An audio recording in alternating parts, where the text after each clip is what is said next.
al saludo, y sabemos que no hay un saludo más hermoso que el saludo del cristiano, porque nos damos la mano y te decimos: Dios te bendiga, mi hermano. Amén. Y sabemos que todos somos bienvenidos en Cristo Jesús.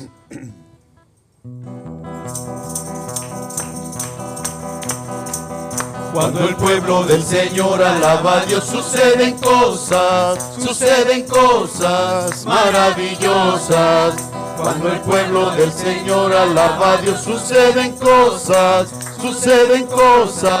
maravillosas. Hay sanidad, liberación, se siente la presencia del Señor. Hay sanidad, liberación, se siente la presencia del Señor.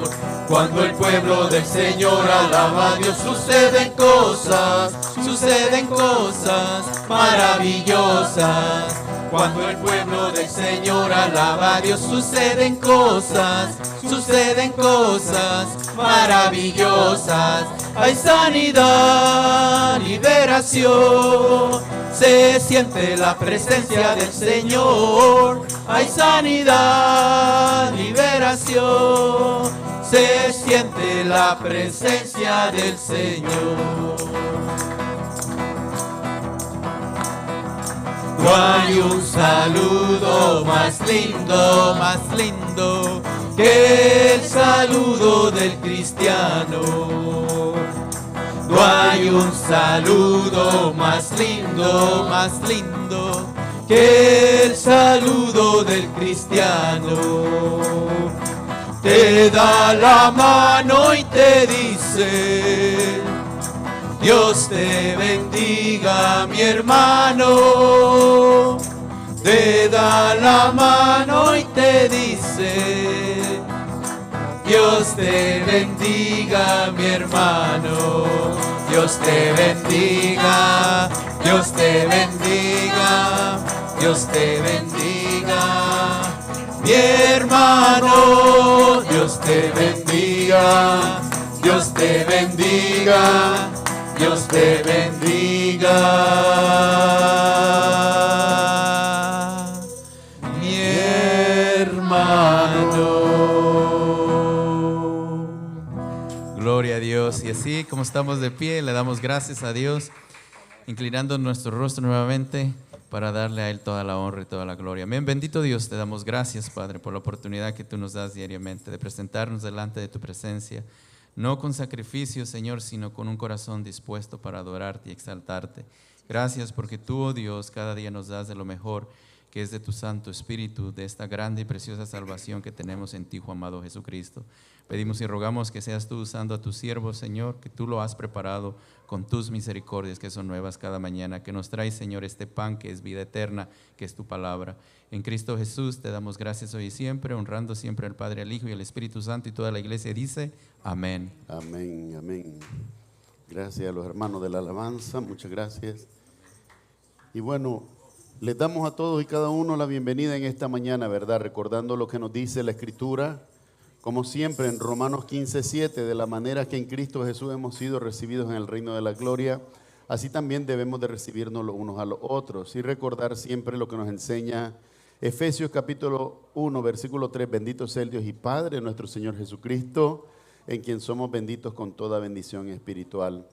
Así que como hijos benditos con toda bendición espiritual, amados del Señor en Cristo Jesús, les damos a todos y cada uno la bienvenida.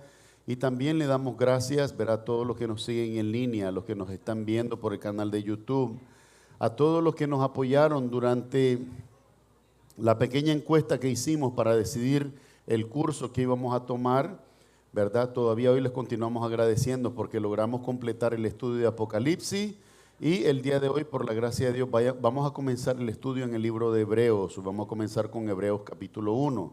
Así que a todos los que nos ayudaron, ¿verdad? Participando en esta pequeña encuesta en el canal de YouTube, gracias por ayudarnos a decidir, ¿verdad?, el camino que iba a llevar los estudios bíblicos que estamos teniendo cada domingo. Les agradecemos mucho por eso y de paso esperamos que pronto pues, usted pueda comenzar a dar sugerencias, ya sea aquí en presencial o en el canal de YouTube, para ver cuál libro sería bueno que estudiásemos después, ¿verdad?, a continuación después del libro de Hebreos. Pero es importante que mantengamos siempre esa ese contacto que nos permita, ¿verdad? Siempre servirnos, ministrarnos los unos a los otros. También quería en algunos anuncios recordarles siempre que la importancia de que oremos por el evangelismo. El evangelismo es cada oportunidad que nosotros tenemos, ¿verdad?, de poder presentar la palabra de Dios, que sea en nuestros hogares, con nuestras familias, ¿verdad?, en el trabajo. Dios lo permita, ¿verdad?, ser sensible a la guía del Espíritu Santo que nos permita esta oportunidad. Y orar también por el ministerio, ¿verdad?, que se consolide y fortalezca la parte funcional del ministerio de evangelismo dentro de esta congregación para continuar sirviendo a Dios en este propósito, ¿verdad? El primer llamado que tenemos como creyentes es a testificar acerca de la fe que nosotros hemos profesado, en lo que hemos creído, ¿verdad? Y pedimos a Dios que nos puede dar en esto, así que sigamos orando por el evangelismo. De igual manera, recordarles a todos acerca de la iglesia pregunta, ¿verdad? Estábamos programados a tenerla hoy el tercer domingo del mes, pero no lo vamos a hacer, ¿verdad? Por la celebración que tenemos después del servicio, gracias a todos los que se esforzaron, ¿verdad?, de todo corazón. Vamos a proponerla para el día 8 de junio, porque el primero nos toca la Cena del Señor, así que cualquier pregunta de carácter doctrinal que usted tenga, por favor, tráigala para que podamos tener una conversación que nos edifique a todos. Todas las interacciones que nosotros tenemos a diario producen a veces en nosotros cierta incertidumbre, ¿verdad? Lo que oímos en la internet, lo que oímos en la música, lo que vemos en las películas, las conversaciones que tenemos con amigos y familiares que no son conversos, ¿verdad? Todo esto puede producir en nosotros, ¿verdad?, algún tipo de desconocimiento o de duda, y es necesario que lo abordemos. Ahora, si usted tiene una inquietud, como dicen en inglés, a pressing question, ¿verdad?, si usted tiene una pregunta que se lo está consumiendo, por favor no duden en llamarme, ¿verdad?, porque es necesario que abordemos todas estas cosas a tiempo y que usted pueda tener la claridad de la Escritura, ¿verdad? La idea es que de todas maneras podamos edificarnos, y esta es solamente una oportunidad para atender a todas aquellas inquietudes doctrinales que pudieran surgir que no son parte del estudio que estamos llevando. En este caso, el que comenzamos hoy acerca de la epístola a los hebreos o el libro de los hebreos en el Nuevo Testamento. Así que no se olvide, la iglesia pregunta domingo 8 de junio después del servicio. También quería recordarles acerca de los cultos de oración. Gracias a los hermanos que se siguen congregando en el culto de oración. Les pedimos que continúen orando también por esto y que los hermanos también nos ayuden a orar por todas las necesidades que están surgiendo, ¿verdad? La verdad que siempre aparecen estas necesidades para que la disciplina de orar, pues, que es inculcada en nosotros por el Espíritu Santo, pues no cese. Pablo lo escribió claramente en 1 de Tesalonicenses 5:17 cuando dijo brevemente: orad sin cesar, ¿verdad? Como uno de los deberes cristianos, orad sin cesar, así que no nos olvidemos de esto tampoco. Así que todos los que deseen participar presencialmente, miércoles a las 6 de la tarde comenzando, y también, hermanos, cuando tengan necesidad, con toda confianza, pueda comunicar a los hermanos para que nos mantengamos orando. De igual manera, comuníquenmela a mí para que nosotros las podamos poner en el grupo de la iglesia y podamos orar por todas estas necesidades y peticiones de oración. Amén. A continuación, le vamos a dar el tiempo a nuestro hermano Froilán Ortiz, que trae la lectura bíblica de hoy y se encuentra en Lucas capítulo 16, versículos 19 hasta el 31. Lucas capítulo 16, versículos 19 hasta el 31. Hermano, el tiempo es suyo. ¿Está encendido? Sí. Ok, gracias. Dios los bendiga nuevamente, mis amados hermanos. Los saludo con la paz de nuestro único vivo y verdadero Dios, que es Jesucristo. Y así como escucharon mencionar al pastor, la lectura que se me ha encomendado darla hoy está en el libro de Lucas, capítulo 16, del versículo 19 al 31. Y lo vamos a leer antifonalmente, empezando yo primero y de ahí continúan ustedes hasta terminar todos juntos. Y los que lo encuentren, por favor, se ponen de pie para que así, con la reverencia que tenemos delante de Dios, demos gracias a Dios y también escudriñemos las Escrituras. Amén.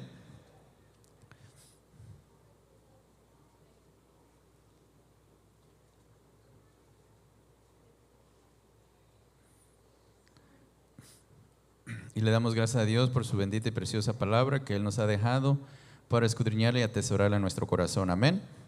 Y dice, el rico y Lázaro. Dice, había un hombre rico que se vestía de púrpura y de lino fino y hacía cada día banquete con esplendidez.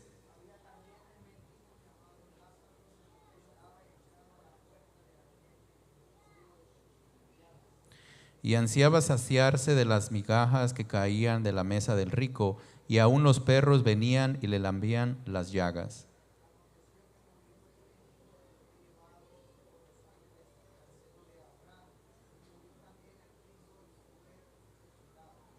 Y en el Hades alzó sus ojos estando en tormentos, y vio de lejos a Abraham y a Lázaro en su seno.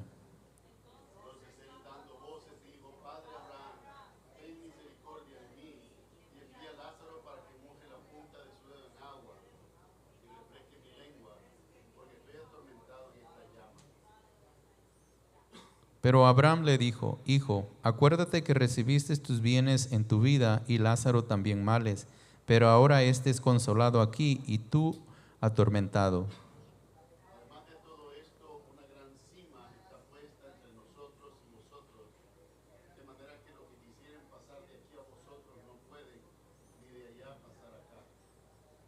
Entonces le dijo: Te ruego pues, Padre, que le envíes a la casa de mi padre,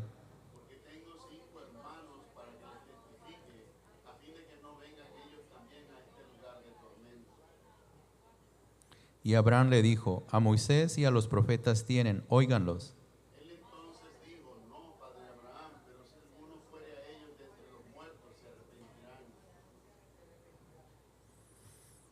Entonces aquí vamos a hacerlo todos juntos. Mas Abraham le dijo: Si no oyen a Moisés y a los profetas, tampoco persuadirán, aunque alguno se levantare de los muertos. Vamos a orar. Bendito Dios, te damos gracias por tu bendita y preciosa palabra. Te pedimos que seas tú, Señor, enseñarnos, Señor, a escucharla, pero no solo a escucharla, sino también a entenderla y obedecerla. Gracias porque nos das de tu Santo Espíritu. Gracias porque tú estás, Señor, cada día con cada uno de nosotros. Pedimos y rogamos, Señor, que seas tú administrándonos cada día con tu poder, tu gracia, tu amor y tu fidelidad. Dándote gracias en el único vivo y verdadero Dios. En Él te pedimos, Padre, que nos des, Señor, de tu bendición, honrando siempre al Padre, al Hijo y al Espíritu Santo. Y toda la iglesia dice, amén.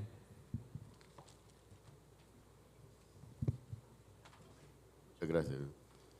Muchísimas gracias, hermano Froilán. Amén. Bueno, nosotros que nos quedamos aquí, ¿verdad? En primer lugar, vamos a pedir a los niños que puedan pasar con sus maestros de escuela dominical, ¿verdad? El Señor levante de ustedes una generación que resplandezca para la gloria de Dios. Y a sus maestros, muchísimas gracias por el trabajo de amor, el ministerio de amor y de servicio que hacen con estos niños para su formación. Y hoy que nosotros nos quedamos aquí, vamos a abordar el estudio de Hebreos capítulo 1, en realidad todo el libro de Hebreos, pero vamos a comenzar con el capítulo 1, en el que hay una interesante afirmación, ¿verdad? Y esa afirmación es que el Hijo de Dios es superior a los ángeles. En la Escritura, hermano, hay demasiadas instancias que nosotros vamos a encontrar acerca de definiciones que nosotros teológicamente abrazamos que no necesariamente aparecen en la Biblia. Y a veces me pregunto si ese ha sido el error, ¿verdad? Que muchas veces por querer alcanzar a muchos, nosotros hemos como querido dar a entender, pero sin decir las cosas. Y esto a veces se vuelve un peligro. En este caso, por ejemplo, nosotros vamos a ver que la palabra Trinidad como tal no existe en la Biblia. No aparece en ninguno, nada diga, oh, Dios es un Dios trino, o esta es la Trinidad de Dios. No aparece la afirmación. Pero sí se nos habla que Dios es en tres personas. Por ejemplo, cuando dice primera de Juan 5:7, tres dan testimonio en el cielo: el Padre, el Verbo, el Espíritu. Y estos tres, dice, son uno. Nos da esa afirmación. Cuando usted ve la palabra en la creación, en el momento de la creación del hombre, ¿verdad? El nombre de Dios, Elohim, es plural, no es singular. De manera que cuando hacen la traducción, correctamente la hacen y dice, hagamos al hombre a nuestra imagen conforme a nuestra semejanza. La palabra hagamos no es lo mismo, está en plural, no es lo mismo el singular que diga haré al hombre. Entonces es un solo el que está hablando, ¿verdad? Y esto ha sido complicado para muchos, pero está en la Biblia. Quizás no está la palabra Trinidad, pero la definición claramente aparece. O como lo vemos en otros casos, por ejemplo, conversaba con mi hermano Luis Maldonado el otro día y decíamos acerca de un pastor que comentaba, y ciertamente lo comenta, la palabra omnisciencia no está en la Biblia. Pero sí hay salmos que dicen que Dios todo lo sabe, que dice que el Salmo 139, por ejemplo, dice, antes de que esté la palabra en mi boca, he aquí tú ya la sabes. ¿Cómo podría, imagínate qué conversación sería si usted está con alguien y usted sabe lo que esa persona va a decir antes de que mueva sus labios? Es imposible tener un debate contra esa persona sabe todo lo que usted va a decir, ¿verdad? Dios es así.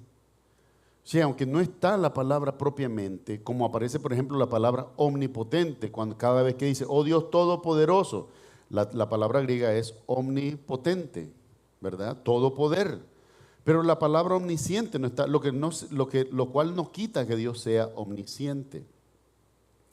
Y en este caso, específicamente hablando de Jesús, es lo mismo, porque el subtítulo que está para comenzar en el versículo 5, antes del versículo 5 dice, el Hijo superior a los ángeles.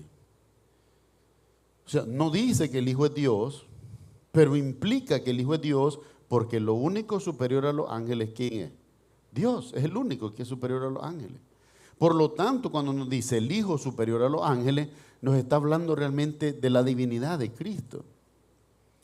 Ahora, yo quiero que ustedes escuchen esto, porque esta es una Biblia de estudio, basada en la traducción Reina Valera. Tiene una pequeña introducción que habla acerca de la carta, dice autor desconocido, ¿verdad? Ya les dije, hay un debate entre los teólogos acerca de que si fue escrita por Lucas o si fue escrita por Pablo. Yo me inclino a que es el apóstol Pablo por la descripción, la forma y el contenido también. Pero dice así, fecha estimada, desde el año 64 al 68 pudo haber sido escrita. Y los temas, dice, Jesús es mayor, Jesús y el judaísmo, la fe y la vida cristiana. Muchas veces nosotros mismos como creyentes, como que nos falta ese último empuje, ese coraje verdadero, real de decir, Jesús es Dios. La gente va a pensar, oh, el pastor está loco diciendo que Jesús es Dios. Es lo que la Biblia dice. Y yo no debería tener ninguna complicación en esto. Es precisamente el punto donde han tropezado mucho. Por esta razón, cuando usted llega al discernimiento por el Espíritu Santo, porque esto tampoco es humano, es una obra divina, es parte de la salvación. Cuando yo llego al conocimiento de que Jesucristo es Dios, nunca voy a decir que todas las religiones del mundo son iguales. Porque no lo son. Es más, Jesucristo, el clamor de Jesucristo, especialmente Juan capítulo 14, es de exclusividad. Jesucristo dice, yo soy, óigame bien, nadie más, yo soy la verdad, el camino, la verdad y la vida.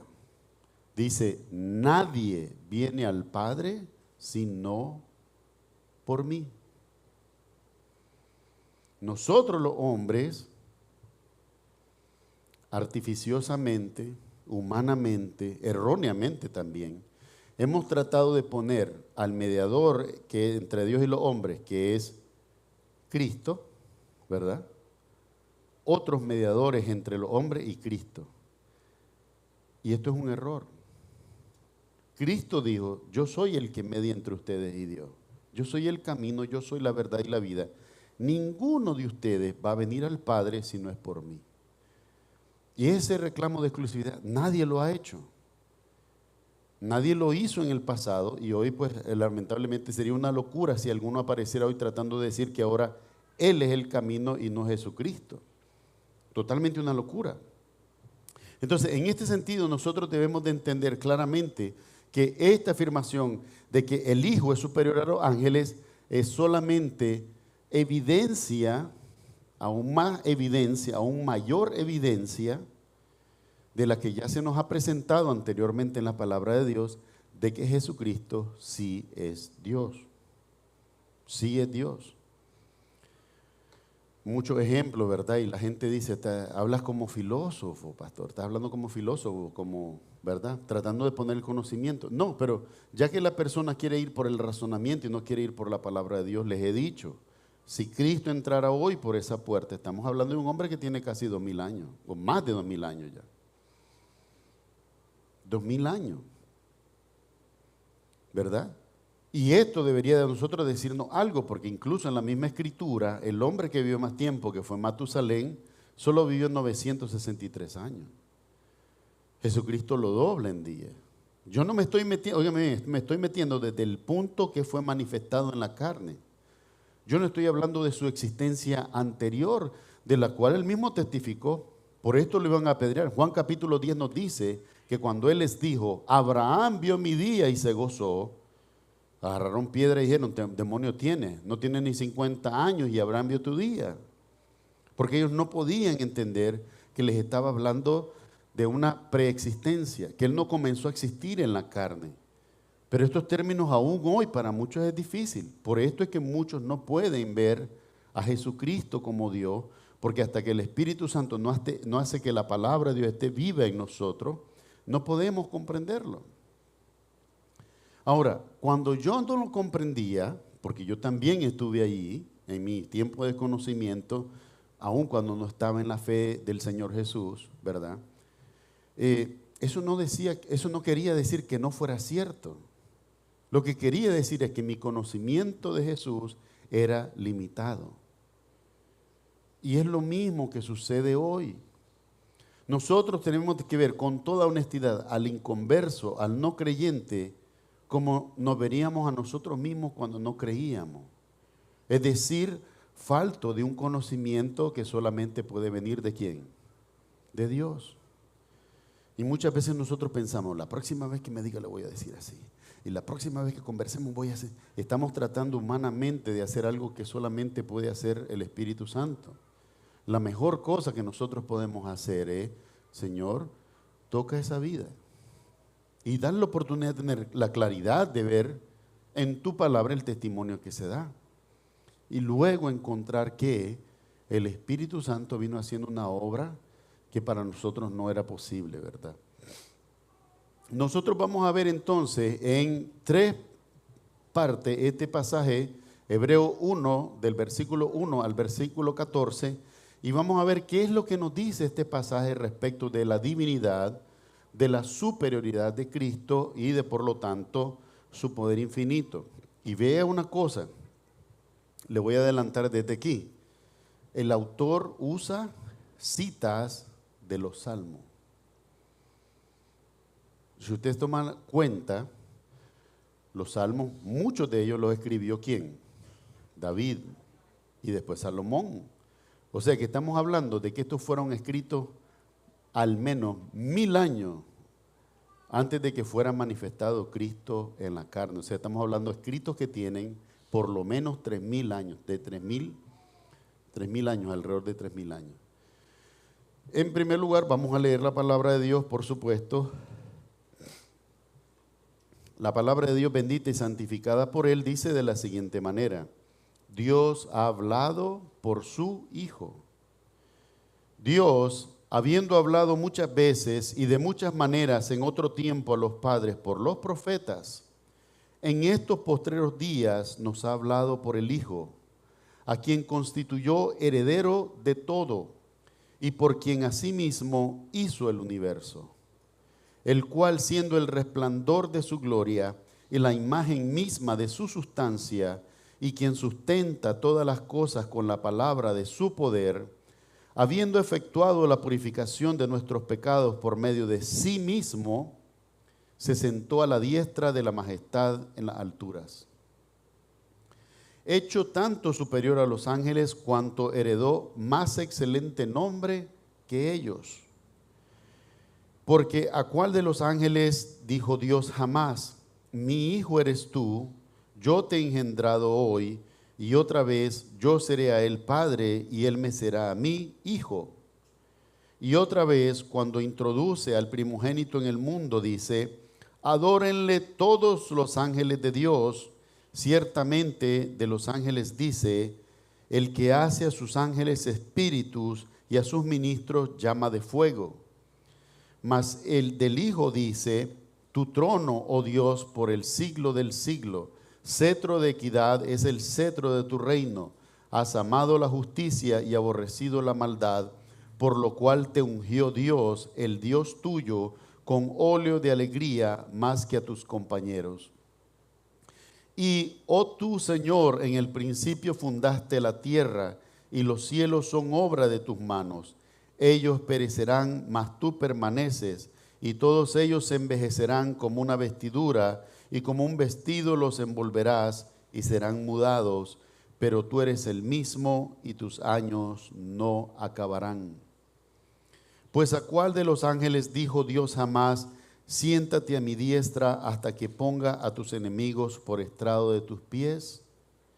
¿No son todos espíritus ministradores enviados para servicio a favor de los que serán herederos de la salvación? El Señor añada bendición a su palabra. Vamos a orar. Amado Padre Celestial, en el nombre de Jesús, gracias, Señor, porque por tus misericordias estamos de pie. Gracias por darnos la vida y en este día, Señor, facilitar este lugar y este tiempo en el que podemos ser edificados. Gracias, Señor, por tu palabra, la que tú has guardado durante todos estos siglos, Señor, del ataque continuo de sus enemigos, Señor. No has permitido que sea destruida, sino que preservándola, Señor, permites en esta mañana que nos podamos alimentar de ella. Pedimos que tu Espíritu Santo, Señor, como está prometido en tu palabra, sea el que nos enseñe, el que nos ministre, el que nos dirija a toda verdad. Ayúdanos a conocer la verdad, porque sin ella, Señor, nadie puede glorificar tu nombre. Honramos al Padre, al Hijo y al Espíritu Santo, pidiéndolo todo en el nombre de Jesús. Amén y amén. Amados hermanos, nosotros vamos a ver entonces en este pasaje cómo el autor nos comienza a describir, en primer lugar, ciertamente la superioridad de Jesús. Pero no está hablando de una superioridad en el mismo sentido, sino que nos está hablando de una superioridad en el sentido jerárquico. Jerárquico, ¿verdad? Por ejemplo, cuando dice, ¿quién es el hombre para que tengas de él memoria y el hijo del hombre para que lo visites? Lo has hecho poco menor que los ángeles y lo coronaste de honra y de favor. ¿De quién está hablando la Escritura en ese salmo? De Jesucristo. Pero cuando dice que lo hiciste poco menor que los ángeles, ¿qué está diciendo? Que tuvo que rebajarse. Por eso dice también en Filipenses el apóstol Pablo, dice, se hizo obediente hasta la muerte y muerte de cruz. Dice, se humilló a lo sumo. Por lo tanto, Dios le ha dado un nombre que es sobre todo nombre, para que ante el nombre de Jesús toda rodilla se doble y toda lengua confiese que Jesucristo es el Señor, el Kyrios, para la gloria de Dios Padre. El Kyrios, como le dije en la definición del griego, significa tres cosas: dueño de todo, creador de todo, Señor de todo. Óigame bien, de todo, todo lo que usted se pueda imaginar le pertenece a Dios. Salmo 24:1 nos dice, de Jehová es la tierra y su plenitud, el mundo y los que en él habitan. La gloria sea al Señor, Él es el dueño de todo. Y esto evoca la palabra, el título divino de Kyrios para el Señor Jesucristo. Alrededor de 337 veces aparece en el Nuevo Testamento en relación solamente al Señor Jesús, el Kyrios. Nosotros vamos a ver entonces que en esta afirmación, ¿verdad?, se habla de su superioridad, pero en el sentido jerárquico. Decimos, los hombres están en un nivel como menor que los ángeles. De acuerdo a la palabra de Dios, dice que es del hombre para que te acuerdes de él y el hijo del hombre para que lo visites. Cuando dice el hijo del hombre, es el Mesías. Le hiciste poco menor que los ángeles. ¿Cómo lo hizo poco menor que los ángeles? Cuando Jesucristo, el Verbo, se hizo carne y habitó entre nosotros. Dice, lo hiciste poco menor de los ángeles, más lo coronaste de honra y de gloria o de favor. Ahora bien, está el hombre, luego siguen los ángeles, por supuesto. Y entre los ángeles, ¿qué tenemos? querubines, serafines y luego arcángeles. Los arcángeles, que son de mayor nivel. Por esto la mención en Judas que dice, cuando el arcángel Miguel peleó contra Satanás por el cuerpo de Moisés, ¿verdad? En uno de los misterios en la Escritura. No necesariamente misterio en la totalidad, porque ciertamente al pelear por el cuerpo de Moisés, el arcángel Miguel definitivamente ganó. Porque si Satanás hubiera ganado, ahí estaría en Israel ahorita el lugar de adoración del cuerpo de Moisés. No sería nada diferente a lo que se hace en Medina con el cuerpo de Mahoma. Una adoración, una idolatría terrible. Adorar cuerpos muertos cuando la palabra de Dios dice que Dios aborrece esto. Por eso es que Dios es un Dios de vida. Y la mención en la resurrección no solo se trataba respecto de Jesús que había resucitado literalmente entre los muertos, se trataba de una afirmación acerca del carácter de Dios. No podemos buscar a Dios entre los muertos, no podemos buscar al que vive entre los muertos. El conocer a Dios demanda vida. Por esta razón, cuando él habló con los saduceos, recuerda uno de esos debates con los saduceos, le decían que ellos no creían en la resurrección. Los saduceos, la secta de los saduceos en la religión judía, no cree en la resurrección de entre los muertos, no cree en el Espíritu y tampoco cree en los ángeles. A pesar de que en la Escritura por todos lados hay pasajes narrando la intervención de ángeles, sabemos que hay ángeles buenos, son los ángeles de Dios, y sabemos que hay ángeles caídos que son los demonios que están rondando la tierra el día de hoy, y por eso vemos tanta locura por todos lados. Pero en este caso vemos entonces que después de los arcángeles que hay, Dios.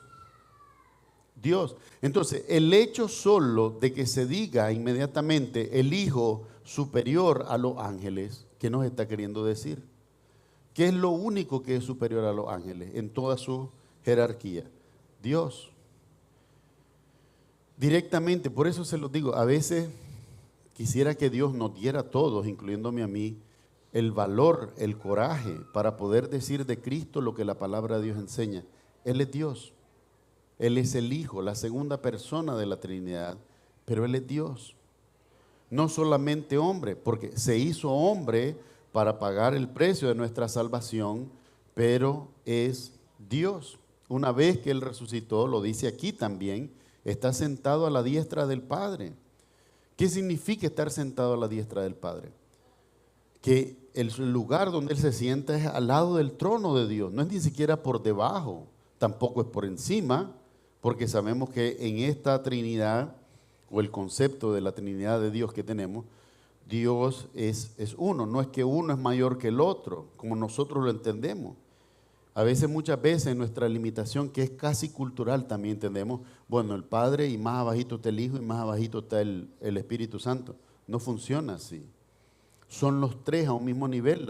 La teología, el estudio teológico lo describe como en un triángulo, con una igualdad. De manera que usted voltee ese triángulo y vuelve a voltear ese triángulo, no importa el lado que esté abajo, los tres son iguales. Y ellos no ven las cosas como en el sentido humano nosotros las vemos, ¿verdad? Porque aquí vamos a ver incluso un pasaje que ellos, principalmente los musulmanes, usan diciendo, te ungió tu Dios. Jesús tiene Dios, por lo tanto no puede ser Dios. No, significa que es el Dios con el que tiene una comunión perfecta, porque Padre, Hijo y Espíritu Santo tienen una comunión perfecta, por lo tanto, se pertenecen el uno a lo otro. Jesús lo dijo claramente. El que me ha visto a mí, ¿ha visto a quién? Al Padre. El Padre y yo uno somos, Dios, una unidad. Pero cuando dice el Padre y yo, nos dice una diferencia. Pero cuando dice uno somos, nos habla de una unidad. No significa que es uno en ser, en esencia, significa que son una unidad. Nos está hablando de que son distinguibles. Juan hace la distinción. Dice, tres dan testimonio en el cielo. El Padre, el Verbo y el Espíritu. Los está diferenciando, ¿sí o no? El Padre, el Verbo, el Espíritu. Pero estos tres, dice, son uno. Estos tres son uno. ¿Y ese uno qué es? Dios. Ahora, si usted toma un tercio de eso, que es Dios, ¿qué es este tercio que tengo en la mano? Dios. Y si agarro otro tercio por el otro lado, ¿qué es ese tercio que yo tengo? Dios. Sigue siendo Dios. El Hijo en la tierra seguía siendo Dios. Porque aunque estaba voluntariamente limitado en el cuerpo, no lo estaba en el sentido de poder, él lo pudo haber manifestado. Una de las revelaciones más asombrosas, y creo que nadie, yo no sé, hoy pues hay tanto miedo que si discute esta potencia con esta potencia, va a estudiar la Tercera Guerra Mundial. Mi amado hermano, cuando Jesús le dice, si no me equivoco, a los discípulos, o creo que a Poncio Pilato le dice, ¿tú no crees que yo puedo orar ahora y pedirle a mi Padre que envíe una legión de ángeles? Hay un pasaje en 2 de Samuel donde un solo ángel, no arcángel, un ángel, solo un ángel, mató a 185,000 soldados babilonios en una noche. En una noche. En una noche. 185. Es más que la bomba de Hiroshima. Sinceramente, 185,000 muertos en una noche. Y le digo porque contaron los cuerpos y ahí está el pasaje. Estaba en una escasez porque estaban asediados por días ya, si no meses. Y solo le bastó recuperar lo que quedó en el campamento botado de todos esos cadáveres. Comida, ropa, todo lo que pudieron recuperar y no se notó en la escasez. Por eso en la profecía el profeta decía, ahorita está caro, dice, pero cuando sucede eso va a estar tan barato, decía, dice, un efa va a ser no sé qué cosa, menciona unas medidas ahí ridículas, totalmente. Por la abundancia de comida que quedó, imagínense cuánto, el ejército marchaba con cuánta provisión, porque ellos sabían que iban en campaña, iban por día, tenían que llevar algo de provisión. Y toda esa provisión le quedó al pueblo de Israel que estaba siendo asediado. Pero vuelvo y le digo, cuando Jesús dice una legión de ángeles, si uno logró matar a 185,000 y una legión son aproximadamente 10,000, ¿cuánto daño hubieran hecho todos esos ángeles en la tierra? La hubieran desbaratado, la hubieran destruido, peor de lo que nosotros conocemos hoy. Sin embargo, el plan de Dios no era destruirnos, el plan de Dios era salvarnos, redimirnos.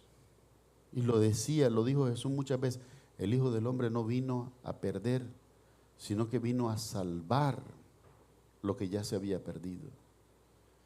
Vino a salvarlo. Entonces vamos a ver en estos tres pasajes, en estas tres porciones del mismo pasaje, cómo se nos hace de nuevo acerca de Jesús una descripción muy precisa. En primer lugar, perdón, estoy afectado de la alergia, perdón. En primer lugar, se nos habla o se nos revela que en estos tiempos Dios ha hablado mediante su Hijo. ¿Qué significa eso? Ponga atención a lo que le voy a decir, porque mucho hoy todavía, porque así fue en el pasado, seguimos abrazando la tradición y pensamos que hoy está vigente el ministerio profético. Y que pueden haber profetas hablándole individualmente a usted o hablándole a la iglesia. Pero aquí, ¿qué está diciendo? Dice que al hablar por medio de los profetas, Dios lo hizo en el pasado. Pero que en estos tiempos, en estos últimos tiempos, si eso fue escrito hace 2000 años casi, si consideramos esta fecha del 64 al 68 después de Cristo, hace 2000 años ya casi, Dios reveló por el escritor de Hebreo que ahora Dios ha hablado mediante su Hijo. Y que por lo tanto la voz que la iglesia debería de abrazar, ¿cuál es? La voz del Hijo. Nosotros pensamos, y mucha gente argumentará, no, pero es que los profetas hablan en nombre de ¿quién? Sí, pero no todo. Ahí está el truco. Porque el falso profeta, ¿a favor de quién habla? Puede ser del enemigo o del mismo.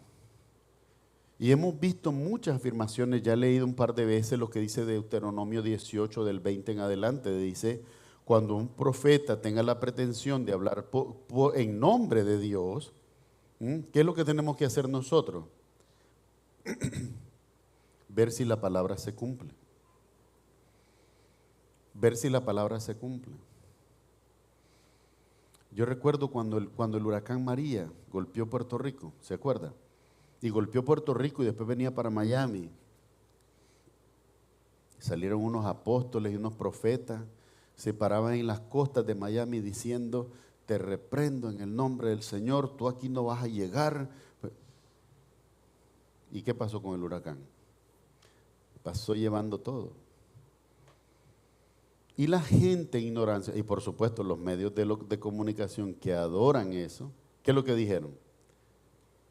Dios no lo hizo. Dios no mandó a nadie a orar contra la tormenta.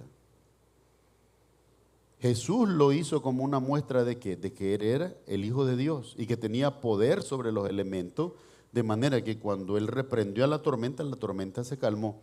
Él tiene el poder para hacerlo. ¿Qué pasaría, si somos honestos, qué pasaría hoy si usted escucha en la televisión? El pastor de Nashua, Gustavo Espinosa, se fue a la costa de Florida, oró y el huracán se murió allí y no entró a Florida. ¿Qué cree usted que pasaría? No vuelvo a vivir tranquilo el resto de mis días, toda la gente, los paparazzi, la televisión, pensando que yo tengo algún poder o algo. Dándole a creer al mundo lo que no es y desviando la atención a quien debería estar puesta. ¿Quién es el que merece toda la atención? Nuestro Señor Jesucristo, Dios. Dios Padre, Dios Hijo, Dios Espíritu Santo, no el hombre. Pero hoy los hombres buscan eso y al hacer esto causan mucho daño en la ya débil fe de los que apenas creen. Porque la gente vuelve y le digo, cuando viene uno de estos charlatanes y le dice: Dios va a ser contigo, Dios te va a dar, Dios te va a multiplicar, y pasan los meses y uno está más apretado que la corbata, ¿verdad? Y no haya ni cómo salir de la deuda. Y uno se comienza a enojar. Dios no lo hizo. Dios no mandó a nadie a hablar de eso. Dios ha mandado a que confiemos en Él en todo tiempo. Que cuando yo estoy orando enfermo por sanidad, mientras Dios no me sane, yo tengo que seguir confiando en Dios, porque o es su voluntad sanarme o es su voluntad llevarme con Él. ¿Y por qué los creyentes nosotros llegamos a pensar que el hecho de que Dios no me sane y me lleve con Él es un error o es una pérdida? Pablo lo decía: yo estoy angustiado por todos lados, porque ciertamente quiero estar con la iglesia y ministrar, pero por otro lado mi deseo individualmente es estar con mi Señor, estar ausente al cuerpo y estar presente a Cristo. Ese era el deseo de Pablo, y un deseo sincero y genuino. Muchas veces nosotros bajamos la cabeza y decimos: lloré por el hermano o la hermana y falleció, Dios no me oyó. Dios te escuchó. Lo que pasa es que Él no va a cambiar su voluntad por lo que nosotros le pidamos. Él sigue siendo Dios.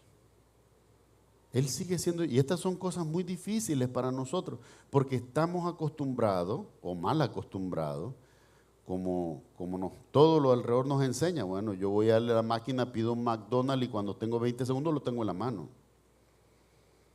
Con Dios no es así. Dios está formando el carácter de nosotros. Y en ese carácter muchas veces Dios por misericordia va a responder que sí y nos va a ayudar, pero otras veces su decisión va a ser diferente a lo que le pedimos. Y tenemos que abrazarlo como aquello que Dios proveyó, glorificarlo en todo tiempo, aceptar su voluntad.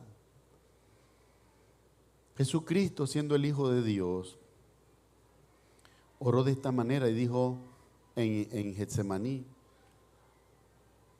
Padre, si puedes, haz que pase de mí esta copa. Ahí hay una coma, lo que significa es una pausa. Pudo haber sido una pausa de 10 segundos, pudo ser una pausa de 30 minutos, no lo sabemos. Pero a continuación el Señor claramente dice: mas no se haga mi voluntad, sino la tuya. Porque la voluntad de Dios pasaba, porque como Él era el único que podía hacer ese sacrificio, es que Cristo tenía que sufrir para que nosotros pudiésemos ser libres del pecado y de la muerte.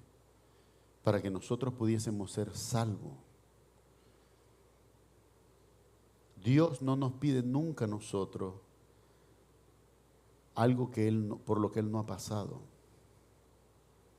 Cuando el Señor dice, ¿verdad? Si alguien te bofetea en una mejilla, le dé el ejemplo la semana pasada a la hermana y a todos en realidad. Cuando yo pienso en eso, Señor, qué difícil es, sí, pero Él ya lo pasó por eso. Ahí lo golpeaban vendado y le decían, profetiza Jesús, ¿quién te bofeteó? Y lo golpeaban todo y lo escupían y le hicieron de todo. Y en el caso de Dios que me dijera,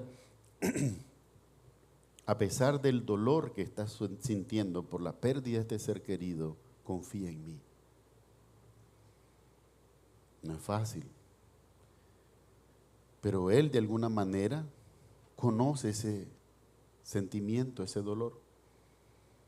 Porque aun estando en el trono del cielo, Él vio a su Hijo hecho hombre pasar por toda humillación, pasar por la misma muerte y levantarse del sepulcro también.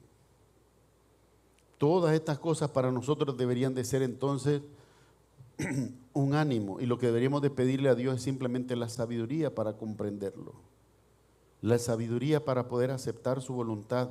Mire, hermano, seamos honestos, nunca va a ser difícil pedirle a Dios, ayúdame a aceptar la voluntad de haber recibido lo que te pedí. Uno a veces ni siquiera entiende qué es la voluntad de Dios, la bondad de Dios, la misericordia de Dios extendida para nosotros. Pero sí es difícil cuando Dios hace otra cosa a lo que le pedimos. Y es allí donde debemos de ejercitar nuestra obediencia a la voluntad de Dios. Dice, Dios, comienza el autor. La primera palabra del libro, ¿cuál es? Dios. Dice, Dios, habiendo hablado muchas veces, no pocas, muchas veces, y de muchas maneras, en otro tiempo, a los padres por los profetas. ¿Qué quiere decir toda esa palabra? Quiere decir que la forma en la que Dios manifestó que era su voluntad, que era su palabra, tuvo muchas maneras. Usted recuerda lo que pasó con Balac y Balaam. Balac era el rey, Balaam era el sacerdote. El rey llama a Balaam, el sacerdote de Dios, para que maldiga al pueblo de Israel. Que lo maldiga antes de que ese pueblo se fortalezca y lo ataque. ¿Y qué pasó con Balaam? Quería obedecer a Dios, pero también le interesaba, ¿verdad?, las riquezas que el rey le ofrecía, el bienestar, la influencia. O sea, él no estaba firme en su fe. ¿Y qué terminó sucediendo? Que cuando va camino con el burrito, la tercera vez a buscar cómo maldecir al pueblo de Israel, se pone un ángel de frente del burro, él no lo ve, y comienza a golpear al burro de una manera cruel. ¿Y qué pasó? El burro le habló. El burro le habló. Dios habló de muchas maneras. Y nosotros pensamos de los profetas porque así nos han enseñado. El profeta, como una idolatría, el profeta. ¿Quién le habló a Balaam? Un burro. Un burro.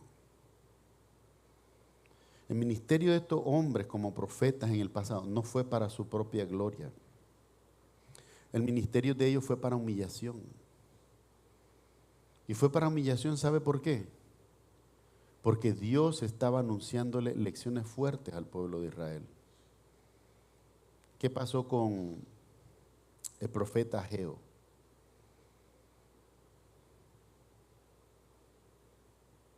Con todos ellos. Hubo uno de ellos al que el Señor lo obligó a casarse con una prostituta. Y esa prostituta, casado con el profeta, fue y tuvo relaciones con otro hombre y tuvo hijos de otro hombre. Y la orden de Dios para el profeta, ¿cuál fue? Recíbela. Recíbela. No la rechace. Dice, porque así también he amado yo a Israel. A Israel yo lo hice pueblo, lo hice nación, lo protegí de vallado.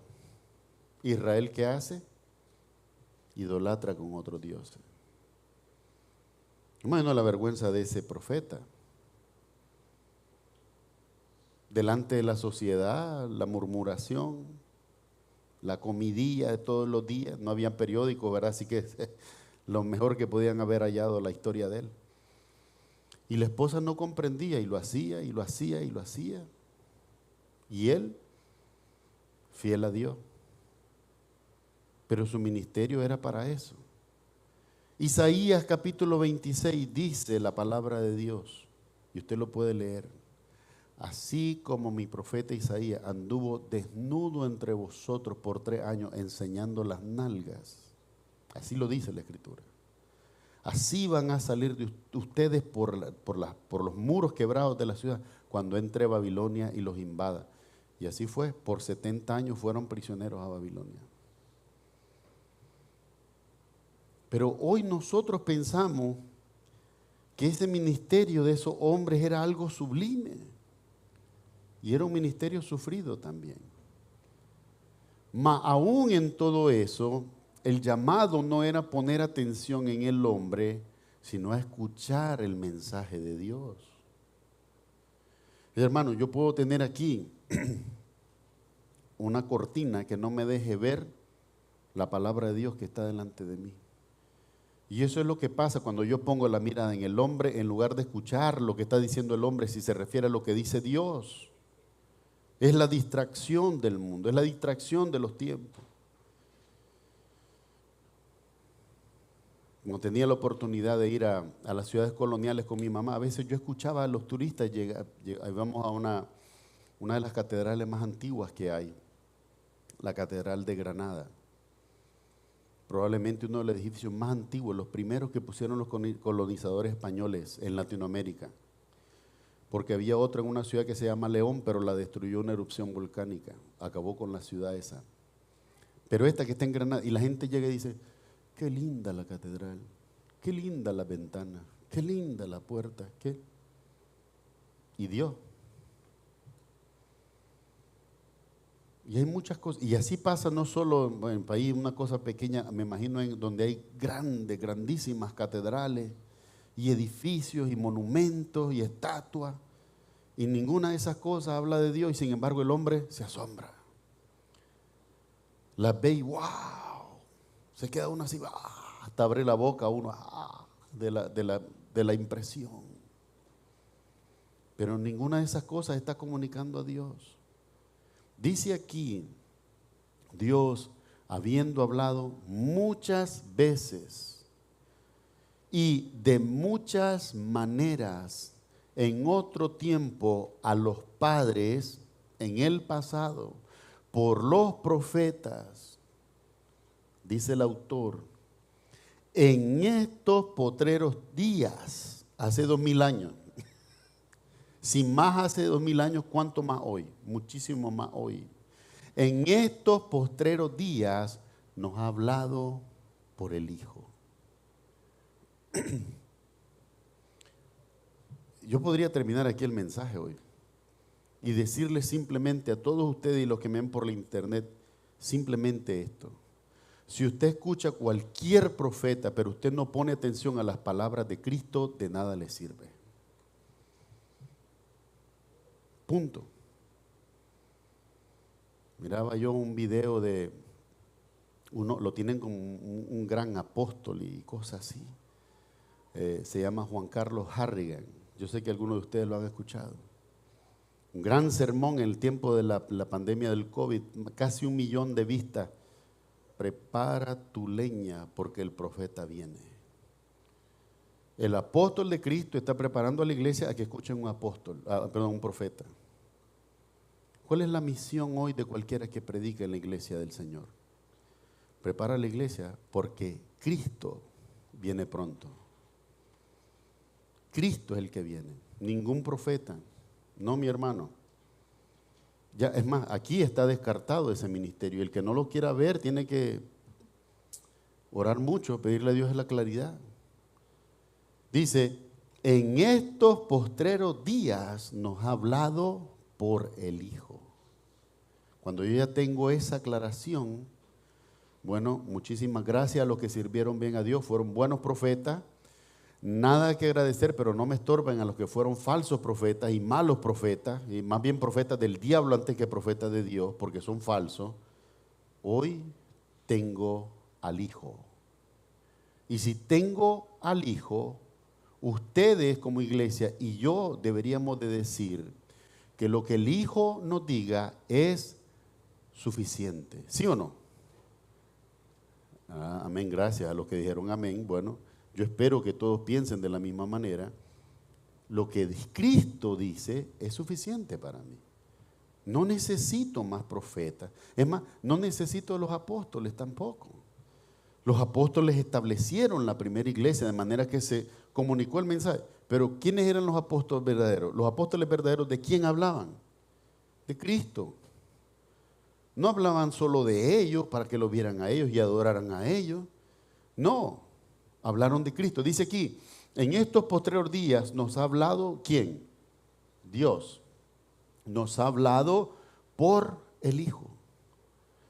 ¿A quién constituyó, óigame bien, a quién constituyó heredero de todo? Heredero de todo. Y por quien asimismo hizo el universo. Óigame bien aquí porque tengan mucho cuidado. De nuevo les digo, ¿cómo usamos estos artículos? La gente piensa, y por quien hizo todo el universo. Ok, Jesús, mírame aquí, voy a hacer todo el universo para ti. No es eso lo que está diciendo. Es que por Él, a través de Él, hizo toda la creación. Eso es lo que está diciendo. Ponga cuidado, porque el enemigo es astuto. Y el enemigo sabe cuando no sabemos de gramática. Nos confunde. Es la hermenéutica, el correcto uso y la correcta interpretación del pasaje. Oiga bien, dice así, a quien constituyó heredero de todo. Quiere decir que todo le pertenece a quién? A Cristo. Como dice en Juan capítulo 11, si no me equivoco, dice así, el Padre a nadie juzga, sino que todo el juicio lo ha entregado a su Hijo. Imagínese usted. Y yo aquí en la vida, pues yo me acuerdo de mis tiempos que no creía en el Señor Jesús. No, pues un buen hombre, un buen maestro, ya está. No quería saber nada más del Señor Jesús. Yo hablo de mí, ¿verdad? En mi tiempo de inconverso. Y hablando mal si se quiere, porque ya no hablar bien de Él es hablar mal de Él. Hablaba mal de Él en ese sentido, pensando, no tiene ninguna diferencia, lo miraba a Él como cualquier otro de los profetas. O aunque lo pusiera mayor que los profetas, seguía siendo un profeta, pero no lo miraba como Dios. Por lo tanto, ¿qué estaba pasando conmigo? Es como que hoy, sin saberlo, voy a enfrentar un caso en la corte y comienzo a hablar mal del juez y es el juez que me toca en mi juicio. Lo mismito está pasando con Cristo. La gente dice, no, Él no es Dios, Él no es nada, Él no salva. Y sin embargo, el día del juicio, ¿con quién me encuentro? Con el Señor Jesús, porque Él lo dijo, el Padre a nadie juzga, sino que todo el juicio lo ha dado a su Hijo. Por lo tanto, debemos de analizar todas estas cosas con un sentido racional, pero también con un sentido de fe. ¿Me está diciendo la verdad la Escritura? Pues si me está diciendo la verdad, me está diciendo a quien Él constituyó, al Hijo, constituyó heredero de todo. Heredero de todo. Quiere decir que todo lo que hay, que todo lo que existe, que todo lo que fue creado le pertenece a quién? Al Señor Jesús. Ahora bien, dice así, y por quien asimismo hizo el universo. Óigame bien, ahora está hablando de una escala que yo no me puedo ni imaginar, la escala del universo. Ni los científicos han logrado medir cuánta distancia tiene el universo. Porque dicen que todavía está viajando del Big Bang, en la mente de Dios dice que está viajando de la explosión, dice. Se está expandiendo la onda, todavía está viajando después de tantos billones de años, no hay nada que la detenga, ¿verdad? Esos son los científicos, ya ese corazón solamente Dios lo puede cambiar. Pero dice así, de Jesús, el cual, oiga bien, siendo el resplandor de su gloria. ¿Qué significa eso?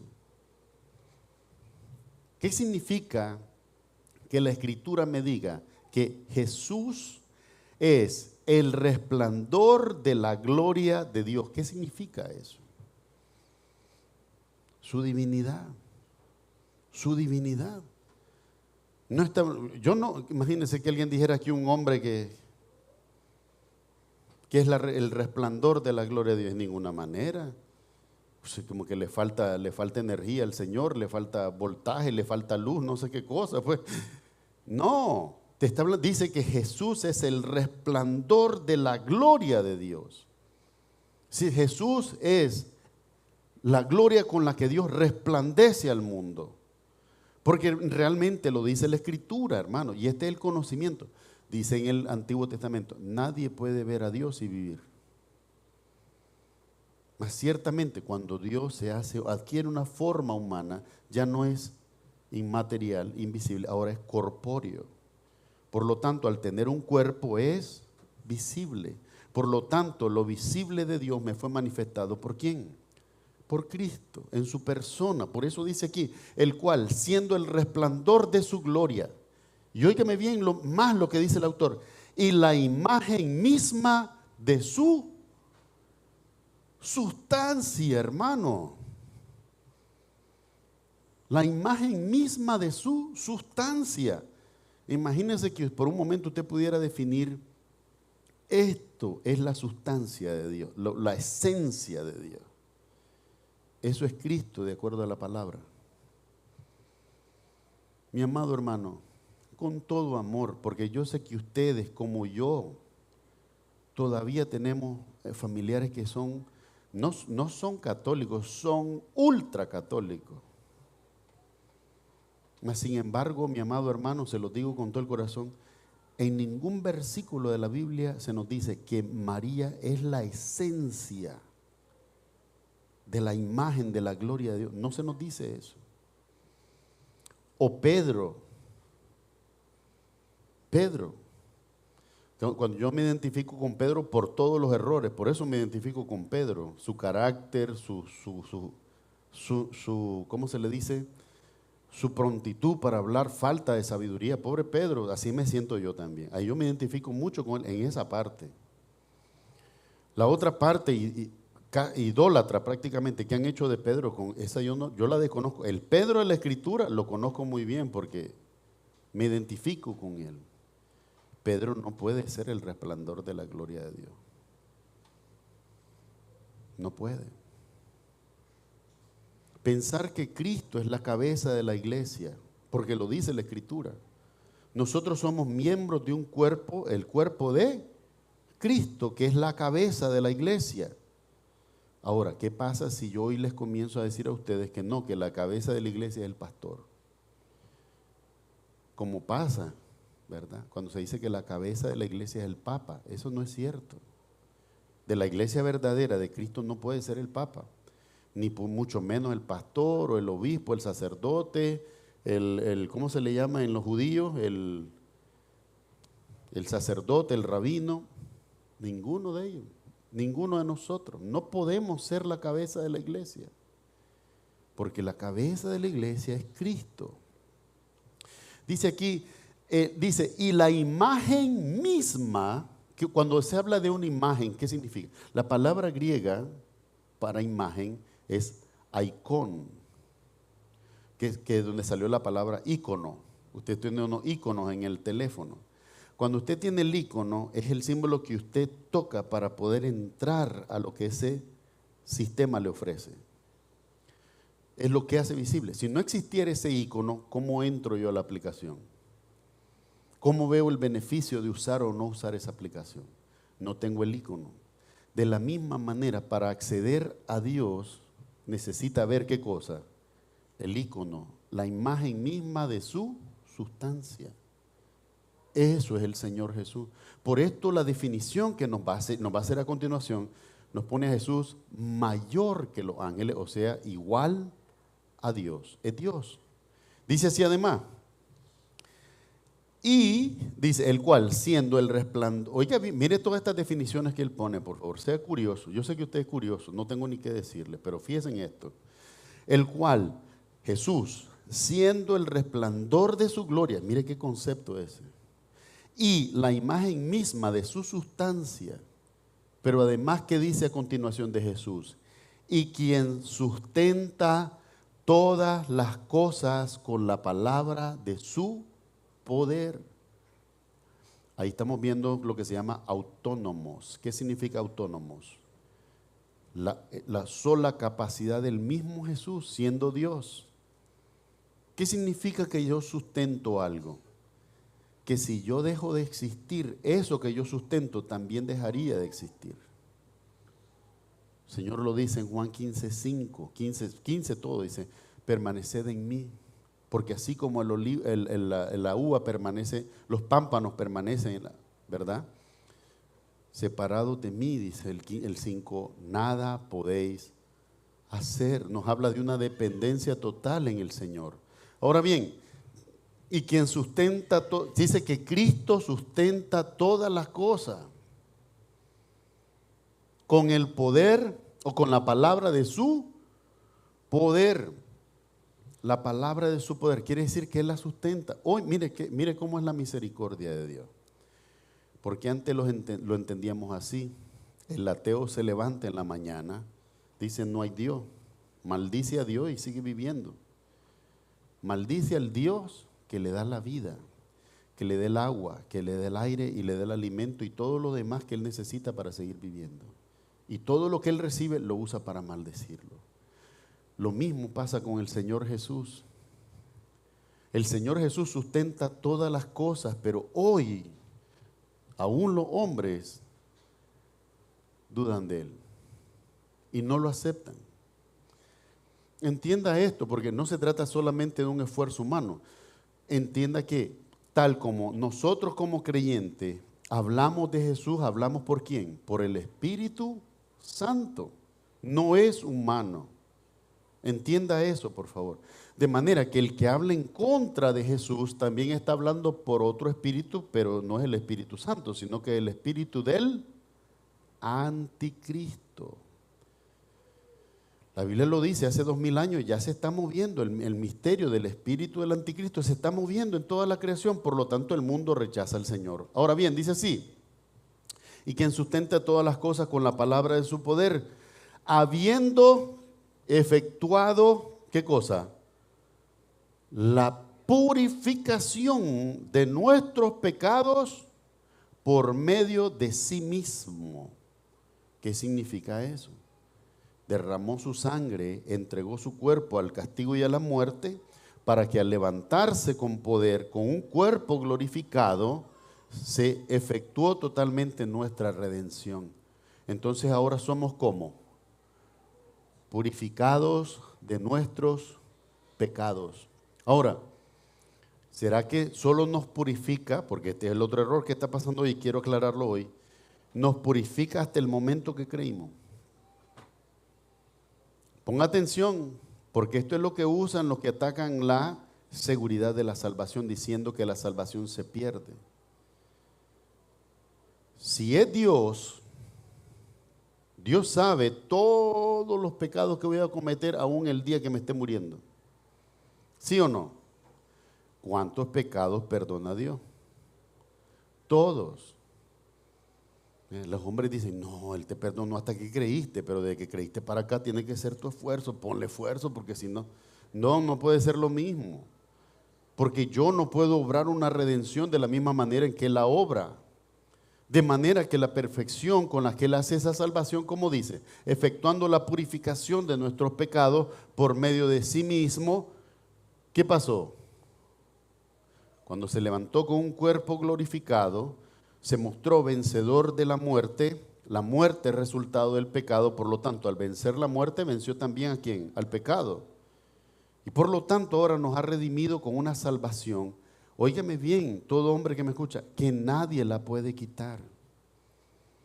Decir que yo puedo cambiar el sentido de mi salvación es quitar de nuevo poder al Señor, su autoridad y sobre todo en su deidad, todo conocimiento.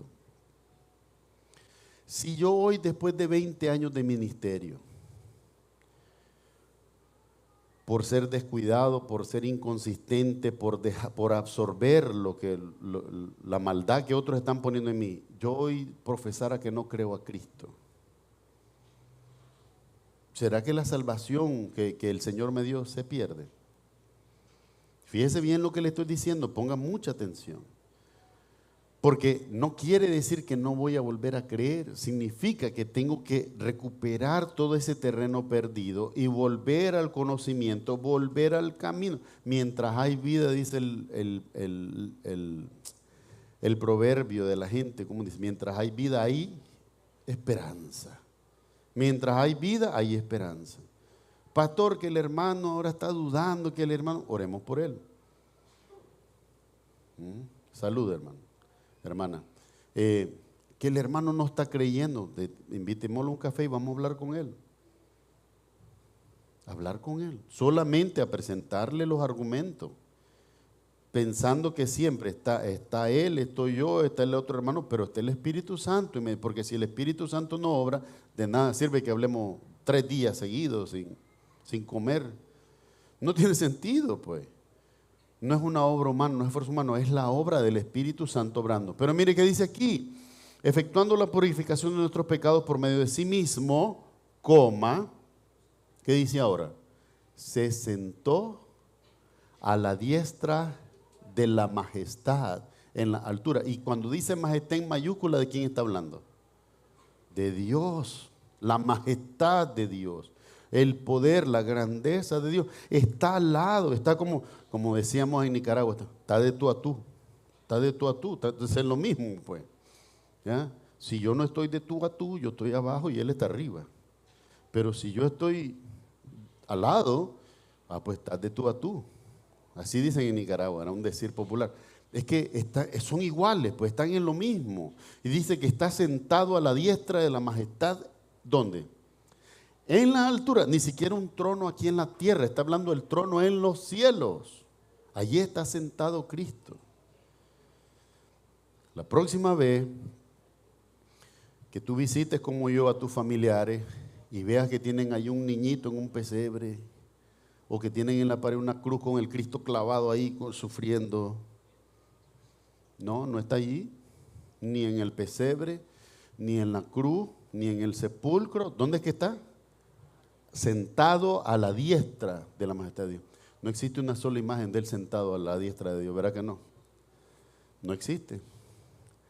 Y eso parte de nosotros. Por ejemplo, cuando vemos al niño en el pesebre, ¿cómo lo vemos? Seamos sinceros, indefenso. El instinto que nos nace a todos cuando vemos un bebé, ¿cuál es? Protegerlo. Lo vemos indefenso. No vemos que Jesús nos protege, vemos que nosotros protegemos a Jesús, lo cual no procede, pues. Cuando lo vemos clavado en la cruz, a algunos hasta se nos salen las lágrimas, porque el que tiene pecado sabe que algo de eso debe de ser cierto, ese sufrimiento por mi pecado. Yo lo sé por lo menos. Pero no es la imagen correcta, porque él ya no está en la cruz. Entonces lo vemos sepultado. Pero si ni a los discípulos les duró ese dolor, lo vieron sepultado el viernes y el domingo andaban todos alegres. Resucitó el Señor, vamos, camino de Emaús. Y el Señor les va hablando y ellos no sabían ni siquiera que era Jesús el que le estaba hablando y les estaba hablando la Escritura. Pero Él está a la diestra de la majestad en mayúscula, a la diestra de la majestad. ¿Quién es la majestad? ¿Quién es su majestad? Dios, el Rey Supremo, Dios, la majestad de Dios. Dice, en las alturas, la aclaración, no es ningún trono en la tierra, es en los cielos. Dice aquí, hecho tanto superior a los ángeles. ¿Qué significa eso? Mucho mayor que los ángeles, cuanto heredó más excelente nombre que ellos. Ahora, ¿será una cuestión de prestigio que está hablando? La palabra griega para nombre es onoma. ¿Y qué significa la palabra onoma en primer lugar? Antes de ser nombre, es autoridad. De manera que en el Imperio Romano, cuando usted oía, es el César, uy, ya uno iba con cuidadito porque si no lo mataban. No ibas a decir barbaridades contra el César y vivir. El que tuviera una espada cerca te decapitaba. ¿Verdad? ¿Y por qué razón era eso? Porque el nombre representaba autoridad. Las personas de este tiempo entendían que el nombre no era solamente la manera fonética de llamarte, sino que representaba la autoridad con la que estaba investido. Cuando hablamos del nombre de Jesús, mi amado hermano, no estamos hablando de un amuleto. Y mucha gente lo ve así. No debería de ser así. No es un amuleto. Como tengo el nombre de Jesús. No, no. Es la autoridad. Por eso él cuando fue a la tumba de Lázaro y escucha la incredulidad de la gente, quiten la piedra, maestro, ya es de 4 días, yede ese cuerpo de Lázaro, ese tiene 4 días de muerto, eso está. Y dice que Jesús lloró. Pero él no lloró porque no podía hacer nada, lloró por la incredulidad de la gente. Las mismas hermanas de Lázaro le dijeron, Señor, si hubieras estado aquí no hubiera muerto. Dice, yo soy la resurrección y la vida. El que cree en mí, aunque esté muerto, vivirá. Cuando movieron la piedra haciendo caso al Señor, ¿qué dijo? Lázaro, ven fuera. No dice que entró a agarrarlo de la mano, lo llamó. Y esa es una imagen que debe de quedar grabada en la mente y corazón. Un día Cristo va a llamarte a ti y va a llamarme a mí por nuestros nombres. Y aunque estemos en el sepulcro, nos vamos a levantar de entre de los muertos. Cuando escuchemos la voz gloriosa del Señor llamando nuestros nombres, nos vamos a levantar con cuerpos incorruptibles. Ya la muerte no tiene ningún poder sobre nosotros, ni el pecado tampoco, porque nuestros cuerpos ahora serán cuerpos glorificados que viven toda la eternidad para adorar al Señor. Esta es la fe a la que fuimos llamados nosotros. No solo una fe en lo temporal, en el hoy, que el hoy se acaba, pero una fe que trasciende hacia lo eterno. Dice aquí, mis amados hermanos, hecho tanto superior a los ángeles, el mismo Dios superior a los ángeles, cuanto heredó un más excelente nombre, onoma, autoridad para hacer las cosas, para cumplir su voluntad. Dice, tiene mayor autoridad que los ángeles.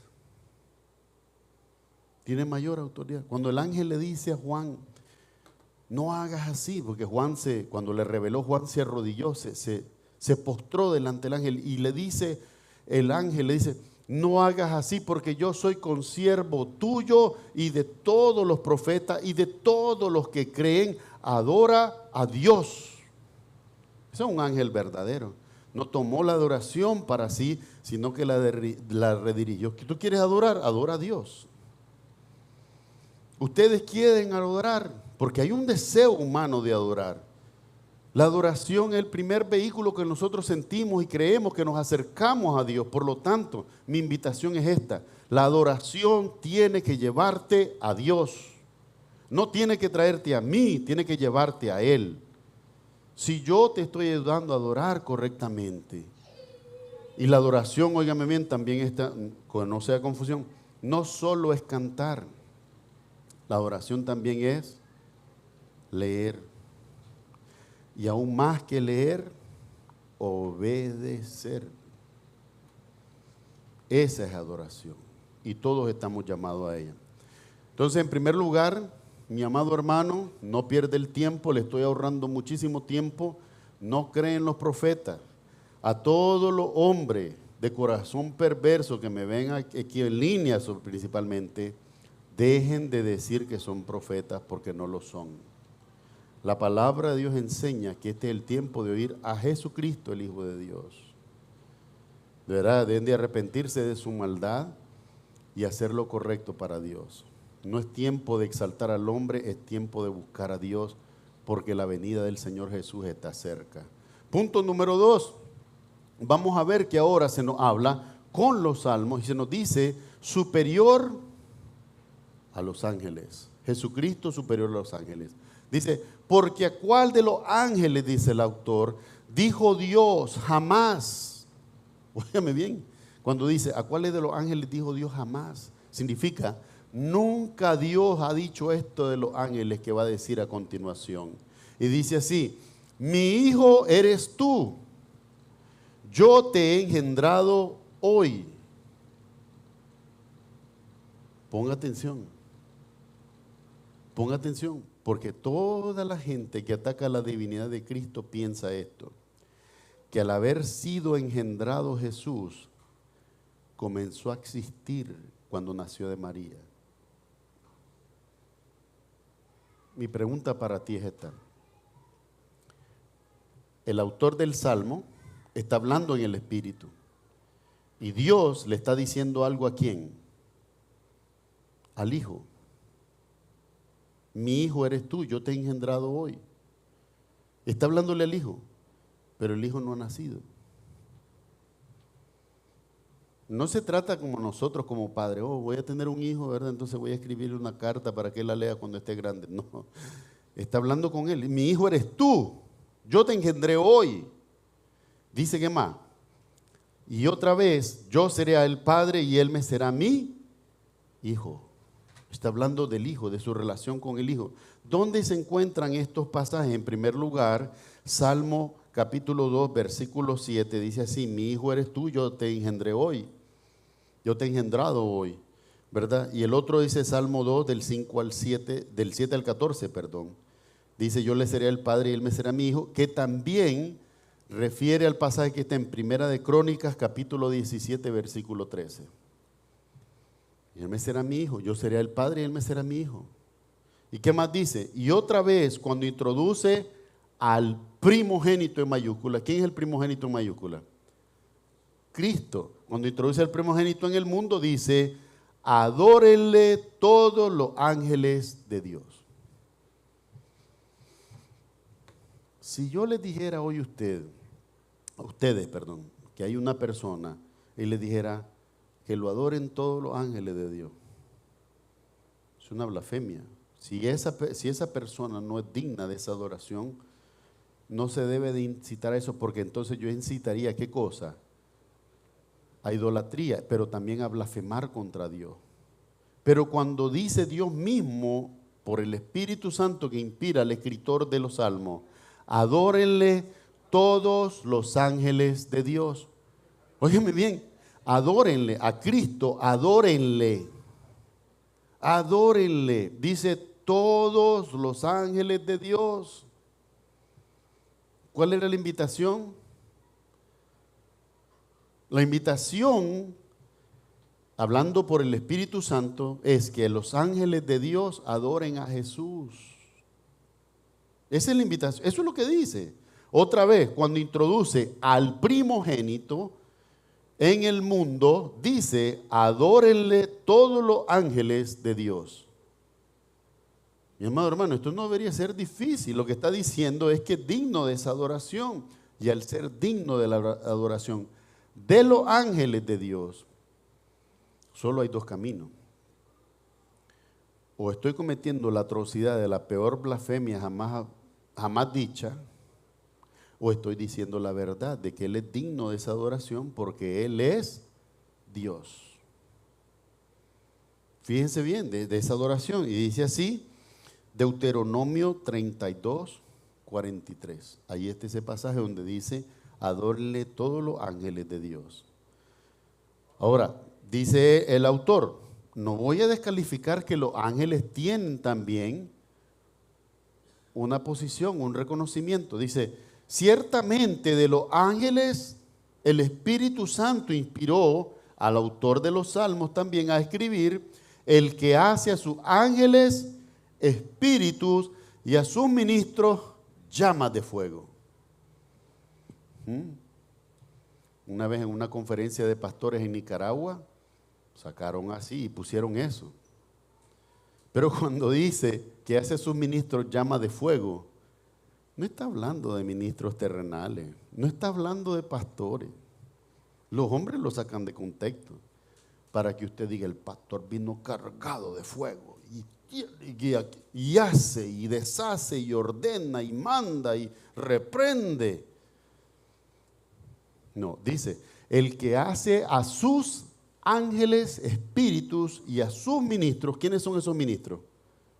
Los mismos ángeles, no son humanos. Llamas de fuego. Dice, está hablando de algo sobrehumano. Dice, el que hizo que se apareciera a María el ángel Gabriel y le dijera, el fruto de tu vientre santo es. Por eso le vas a poner su nombre Jesús, porque Él va a salvar a su pueblo de sus pecados. Eso es con poder y autoridad. Y se cumplió la palabra. Se cumplió. También el Señor mandó a sus ángeles, ¿a dónde? A Sodoma y Gomorra, a sacar a Lot. Y dice que cuando los trataron de atacar, dejó ciego a todos los hombres que estaban cerca. El resplandor de los ángeles los dejó ciegos. Y la ciudad fue condenada a muerte, de manera que hasta el día de hoy lo que pudieran haber encontrado son solo el carbón ahí quemado, todas las señas de donde pudieron haber muros, porque todo eso lo desbarató Dios. No quedó nada. No han podido encontrar ni huesos siquiera han podido encontrar.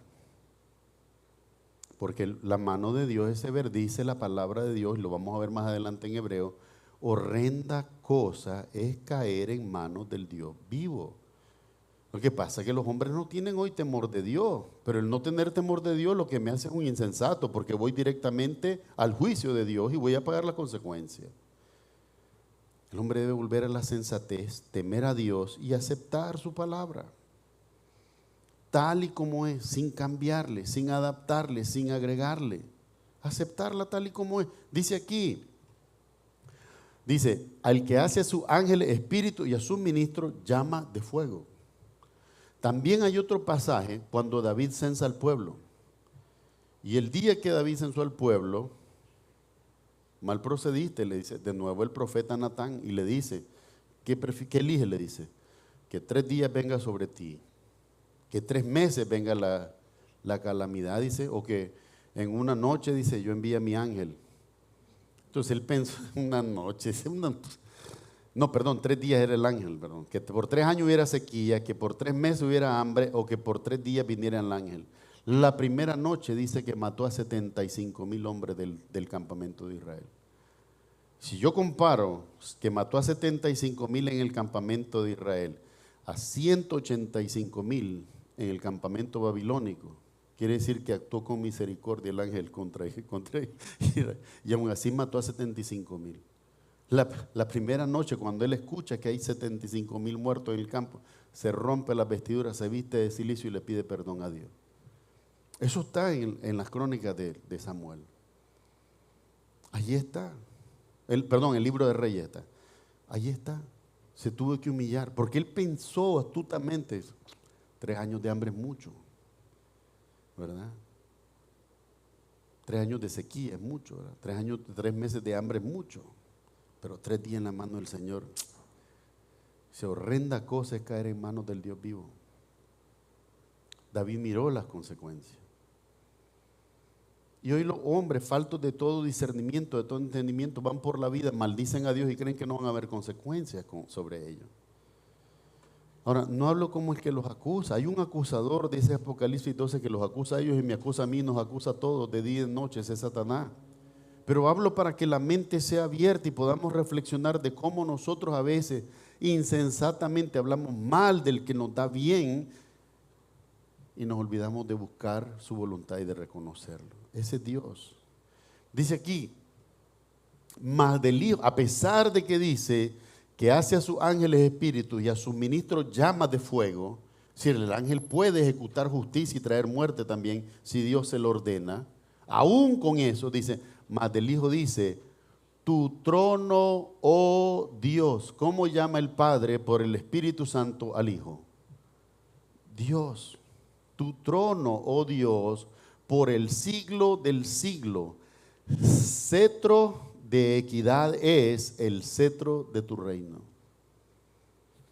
No solamente es un reino que no perece, sino que es un reino justo. Fíjese bien. Y dice así, has amado la justicia y aborrecido la maldad.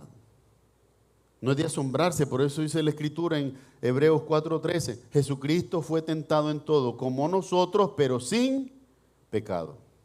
Ahora bien, has amado la justicia y aborrecido la maldad, por lo cual te ungió Dios, el Dios tuyo, con óleo de alegría, más que a tus compañeros. Mi amado hermano, cuando la gente miraba, estaba Jesús y estaban los 12 apóstoles, pero nadie se confundía. De eso habla la unción. La unción no era que le había dado Dios algo especial, porque ya es el Hijo de Dios. Es que lo que había en él, la autoridad que estaba en él, el Espíritu que estaba siendo revelado en Jesús, lo hacía, ¿cómo decimos? Que no lo podíamos confundir con nadie. Lo hacía inigualable. Lo hacía especial, particular y único. Entonces vamos a ver, y le voy a dar la cita, evidentemente, lo que ha habido entonces aquí una comparación por contraposición. El autor dice, de los ángeles son llama de fuego, son espíritus, son ángeles. Significa no tienen un cuerpo, no sufren de ninguna, no padecen ninguna necesidad, ejecutan la voluntad de Dios, mas aún así, solamente de Jesús dice que Él tiene un trono, que es por los siglos de los siglos. Dice que Él es el Hijo de Dios, significa que Dios va al Hijo de una manera más especial de la que podría ir a los ángeles. ¿Me está entendiendo usted todo lo que le quiero comunicar aquí? Claramente una distinción, una separación. ¿Sabe cuál es la tragedia de estos tiempos, hermano? Que Dios claramente nos diferencia entre Jesús y los ángeles. Y nosotros ni siquiera lo podemos diferenciar de los hombres. Porque la incredulidad es eso.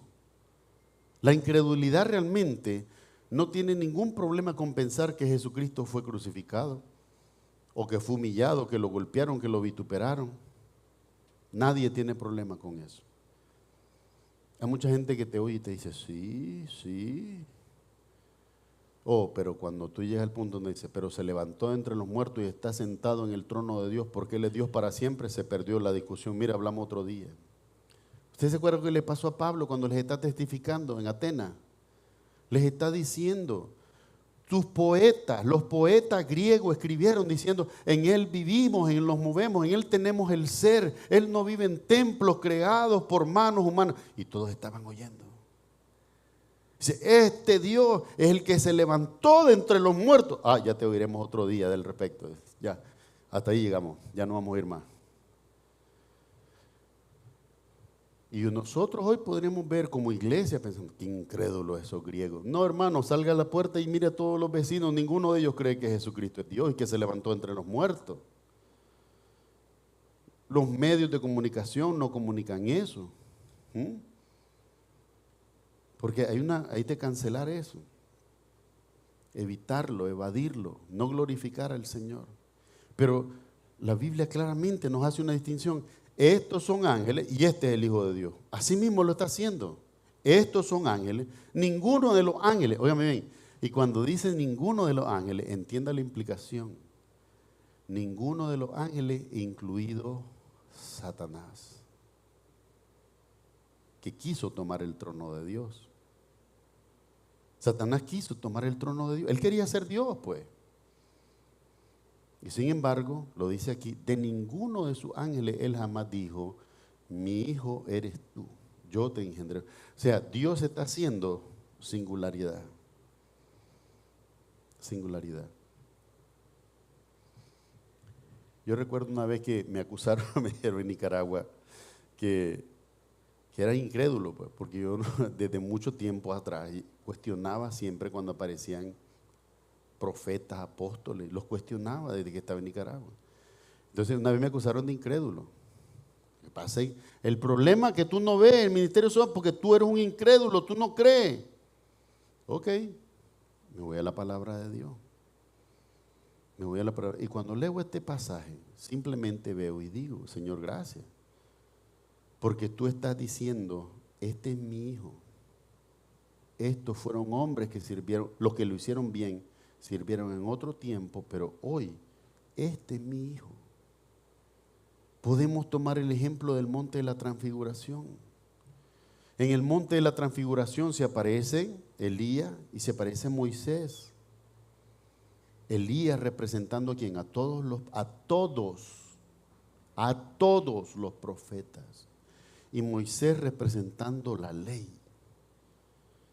Y cuando Pedro dice, ahora lo corrijo, verá, lo digo correctamente, hermano Luis, hacer una enramada para Jesús, otra para Moisés y otra para Elías, poniéndolos por igual. La voz del cielo, desaparece a Moisés, desaparece Elías y dice, este es mi hijo amado, a él oíd. Nunca más perdí el sueño por eso que me dijeran que era incrédulo. Al contrario, creo que soy bien crédulo del Señor Jesús nada más. A Él sí le creo. Y le creo porque Él dio la vida por un pecador como yo. A mí el Señor Jesús podía, puede y podrá siempre descalificarme. Pero Él quiso redimirme. ¿Cómo no voy a creer en Él? ¿Cómo no va a ser esa voz para mí más importante que cualquier otra voz? Y espero hoy en el Señor, si Dios me ayuda, que esa sea la voz más importante que todos ustedes escuchan y los que me ven en el internet, la voz más importante que podamos escuchar, la voz de nuestro Señor Jesucristo. Porque Él podía y puede desecharnos. Pero ¿qué fue lo que Él quiso hacer con nosotros?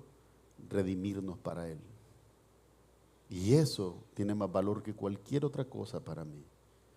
Mire aquí como dice entonces, has amado la justicia y aborrecido la maldad, por lo cual te ungió Dios, el Dios tuyo, con óleo de alegría más que a tu compañero. La verdadera unción que hay en el Señor Jesucristo debería ayudarte a ti y a mí, a que cuando veamos a Cristo, la singularidad. Dios dijo, este es mi Hijo amado en el bautismo, este es mi Hijo amado en quien yo tengo complacencia. Y en el monte de la transfiguración dijo, este es mi Hijo amado, a Él oíd. ¿Qué más necesitamos? Si Dios mismo nos está diciendo que es a su Hijo a quien tenemos que oír, ¿por qué la iglesia hoy desobedientemente le abriría los oídos a otra cosa? No lo hagamos, hermano. No lo hagamos, amemos a Dios solamente, como dijo el ángel.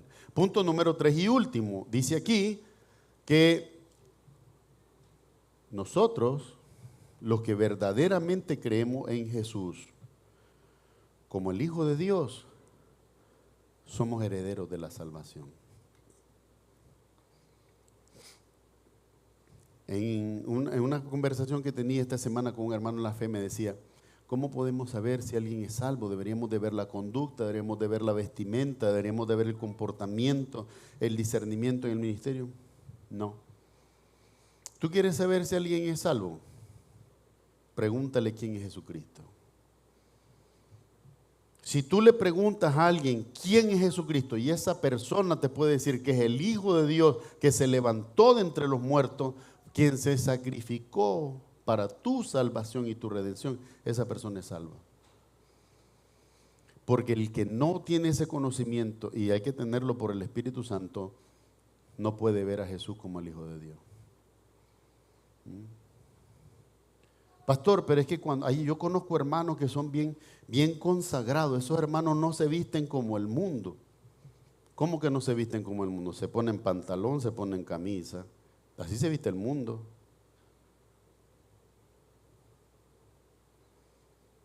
¿Cómo es que la vestimenta me puede decir que alguien es salvo? ¿Cuándo en primer lugar fue la vestimenta la razón de nuestra salvación? Es el único momento que se nos da una imagen de la salvación respecto a la vestimenta es cuando Adán y Eva pecaron. Y Dios tuvo que sacrificar animales para vestirlo con pieles de animales y para que no anduvieran desnudos. Es el único momento. Es decir, animales inocentes tuvieron que ser sacrificados, su piel usada para cubrir el cuerpo de Adán y Eva, que ahora habían despertado al conocimiento del bien y el mal, por lo tanto, entraba el pecado al mundo, a la humanidad. Es la única referencia. Pero no está hablando de forma, de vestir, de tendencia, no. Realmente, hermano, el problema de la salvación, puntualmente, así te lo puedo decir hoy con la ayuda del Espíritu Santo, tu salvación solo puede estar dictada por la manera en que tú ves a Cristo. Y hoy quisiera que todas las iglesias que a mí me escuchan, porque si habrá alguna de alguna otra iglesia que escuche, que ojalá que escucharan con todo el corazón y entender, es Cristo nuestra salvación. Por lo tanto, lo que pensamos de Cristo es lo que define, lo que confesamos de Cristo es lo que define si somos salvos o no.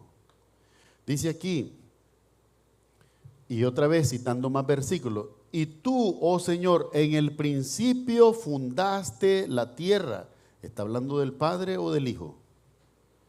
Del Hijo. Por eso dice en la creación allá en el Génesis, hagamos al hombre a nuestra imagen conforme a nuestra semejanza. Recuerdo una vez hablando con un hermano de la luz del mundo, me dijo, no, pero es que esos son los ángeles. No, le digo, Dios no es igual que los ángeles. No puedes decir que Dios es igual que los ángeles. Nunca digas eso. Los ángeles no se reproducen. Lucas 9 dice así, hablándole Jesús a los saduceos. Dice, en la resurrección ni se casarán ni se darán en casamiento, sino que vendrán a ser como los ángeles que ya no mueren. ¿Verdad? Por lo tanto, está hablando respecto al Señor Jesucristo. Dice, tú, oh Señor, en el principio fundaste la tierra.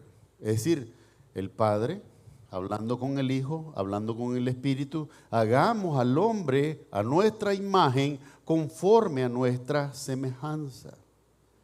Dice así, tú, oh Señor Jesús, en el principio fundaste la tierra y los cielos son obra de tus manos. Antes pensábamos que los cielos los hizo el Padre, pero hoy la Escritura nos dice que el Hijo participó en esa creación también. Ahora, la otra vez les explicaba a ustedes esta verdad. Dice el versículo 1, Génesis 1:1. En el principio creó Dios los cielos y la tierra. Para poder haber creado los cielos y la tierra, tenía que estar donde Dios, fuera de la creación. Entonces, si está el Padre fuera de la creación, quiere decir que el Hijo también estaba fuera de la creación. Y quiere decir que también el Espíritu Santo estaba fuera de esa creación. Por lo tanto, este Dios trino perfecto que nosotros conocemos es intemporal. Por eso Jesús dice en Apocalipsis, yo soy el alfa y la omega, el principio y el fin. No existe nada antes de Él, ni existirá nada después de Él. Este es el error. Humanamente cometemos este error. Nació Jesús, comenzó a existir. Murió el hermano, dejó de existir. Ambos errores. Jesús existía antes de ser manifestado en la carne.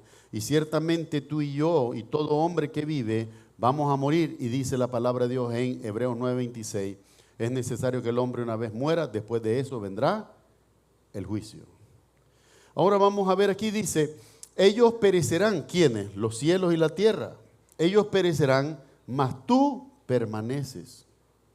La promesa de Dios es que esta tierra y este cielo que nosotros vemos pasará, pero Él permanecerá para siempre. Dice, y todos ellos se envejecerán como una vestidura. Ciertamente quiere decir que el tiempo, el espacio se va a ir deteriorando, hermano. Por favor, no vaya a pensar que les estoy predicando cambio climático. Aquí no es nada que ver con eso. Es la creación toda va a envejecer, va a pasar, va a dejar de ser. Porque va a venir una nueva creación de la que hablaba Apocalipsis 21, que dice que van a haber cielos nuevos y tierra nueva. Pero en ese cielo nuevo y tierra nueva ya no va a haber la corrupción del hombre. ¿Cuántos casos hemos visto que la persona tal vez la mataron, desapareció, el crimen nunca salió a la luz? Hay un día para todos los hombres en que delante de Dios todo saldrá a la luz. Dice la palabra de Dios, el Señor Jesucristo en el Evangelio. Porque entre cielo y tierra no hay nada oculto que no haya de ser manifestado, ni en tinieblas que no haya de salir a la luz. Esta es una promesa del Señor. Todas las cosas van a salir a la luz. Dice así, y como un vestido los envolverás y serán mudados. Cuando dice que serán mudados, ¿qué significa? Cambiado. Mudar es cambiar, ¿no? Eso dice, los cielos serán cambiados. Los cielos que conocemos pasarán a ser cielos nuevos y la tierra que conocemos pasará a ser una tierra nueva, dice el Señor. pero tú eres el mismo. ¿Qué significa? Inmutable, gracias hermano. No cambia, gracias hermana. Pero no dice la palabra inmutable, dice que es el mismo, significa lo mismo. No está la palabra inmutable, pero habla de la inmutabilidad de Dios, no cambia. Dice así, y tus años no acabarán. ¿Qué significa eso? Es eterno. Sus años no acabarán. El tiempo seguirá pasando o dejará de ser y Él seguirá siendo. Ahora bien, pues, dice el autor, ¿a cuál de los ángeles dijo Dios jamás? Quiere decir, Dios nunca le dijo a ningún ángel estas palabras. Siéntate a mi diestra hasta que ponga a tus enemigos por estrado de tus pies. ¿Cuál es la promesa? A Cristo. Todos tus enemigos van a estar a tus pies. Esta promesa es al Señor Jesús, ¿verdad? El Padre se la hace al Hijo. Siéntate a mi diestra. Solo Jesús se puede sentar a la diestra del Padre. Nadie más, ninguno, solo Jesús. Siéntate a mi diestra hasta que ponga a tus enemigos por estrado de tus pies. El mundo dice Jesucristo tarda. Hace 2000 años están diciendo que va a venir y no viene. Pero Él está sentado a la diestra de Dios esperando el cumplimiento de los tiempos en el cual el Padre va a poner a todos los enemigos de Jesucristo a sus pies, por estrado de sus pies. Esta es una promesa también para el Señor, pero es una promesa clara y real. Y dice así, no son todos espíritus ministradores. Ahora, aquí está Él, habla de Jesús, habla de los ángeles, habla de Jesús, habla de los ángeles. Pero aquí está hablando de los ángeles. ¿No son todos espíritus ministradores? ¿A qué se está refiriendo el autor en este momento? En otro tiempo, cuando no conocíamos a Jesús, pensar nosotros en los ángeles era pensar en seres sobrenaturales, ¿sí o no? Claro que lo son. Al pensar en ellos como seres sobrenaturales, ¿qué es lo primero que venía a nuestra mente y corazón? Adorarle. Oh, el ángel. A veces visitamos a nuestros familiares. En mi casa no me acuerdo que haya habido alguna vez una imagen de un ángel, pero familiares sí, y tenían la estatuita, este es el ángel. Unos nombres que no están en la Biblia tampoco. El ángel Martín, el ángel no sé cómo, el ángel... Solo 3, yo he buscado. Tengo al arcángel Gabriel, al arcángel Miguel y en los libros apócrifos al arcángel Rafael. Ninguno más he encontrado, pero ahí te enseñan todos los ángeles. ¿Qué está diciendo el autor aquí? Dice, no son todos espíritus ministradores. Los ángeles, en primer lugar, no hay necesidad ni de compararlos con Cristo, mucho menos adorarlos. El ángel en Apocalipsis le dice a Juan, no te inclines delante de mí, yo soy consiervo tuyo, de los profetas y de todos los que han creído en el Señor, adora a Dios. No te inclines delante de mí, el ángel, inclínate delante de Dios. Lo mismo dice aquí, no son todos espíritus ministradores. En otras palabras, no comparemos a los ángeles con Jesús, ni a Jesús con los ángeles, mucho menos. El Hijo es mayor que los ángeles. Dice, no son todos espíritus ministradores, enviados, óigame bien, los ángeles para venir a la tierra, a hablar con cualquiera de ustedes, los creyentes o con cualquier otro, tienen que ser enviados por Dios. Dios envió a Gabriel a avisarle a María de que Jesús iba a nacer. Dios envió a los ángeles a hablarle a Abraham que iba a destruir Sodoma y Gomorra, y por lo tanto a esos mismos ángeles que estuvieron con Abraham, después los envió a Lot para sacarlo a él y a su familia. Son enviados. O sea, no, ellos no van, no, yo quiero ir aquí, yo quiero ir allá. No es por su capricho. Ellos van donde Dios les manda. Los verdaderos, ¿verdad? Los demonios andan por todos lados. Esos no obedecen a nadie, pero su fin es el infierno. Ahora dice que no son todos espíritus ministradores enviados, oiga bien, para servicio a favor de los que serán herederos de la salvación. Si Dios enviara hoy un ángel a esta congregación Lo peor que podríamos hacer y la mejor manera de enseñarle, el pastor Gustavo no nos ha enseñado nada, es arrodillarse y adorar al ángel. Es un ser sobrenatural, algo increíble, pero no debemos de inclinarnos. Si en nosotros hay esta pasión de hacer eso, entiéndalo una cosa, también Satanás es un ángel, pero es un ángel caído. Y si usted se inclina delante de Satanás, Satanás nunca le va a decir que está malo. Él sabe que está malo, pero no se lo va a decir. Por eso no hay que adorar a nadie excepto a Dios. Mi amado hermano, ¿cómo se resume este primer capítulo de Hebreos? Por la gracia de Dios lo terminamos hoy. Simplemente pongamos a Jesús donde está. Él es Dios, el Hijo de Dios, revelado en gloria, sentado a la diestra del Padre, con la licencia que ustedes me permiten, hablando como nicaragüense, de tú a tú, el Padre y el Hijo, iguales. Los ángeles no se sientan a la diestra de Dios, están delante del trono, pero no se sientan con Dios. Ese lugar, salud hermana, le pertenece al Hijo. Él es el que es digno de gloria y de honra. Los ángeles son poderosos, son sobrenaturales, no lo vamos a negar, pero no debemos adorarlos. Adorar a un ángel es idolatría. Y adorar a un ángel caído es satanismo. Entiéndalo bien, no, ninguna cosa de esa es buena. Adora solo a Dios.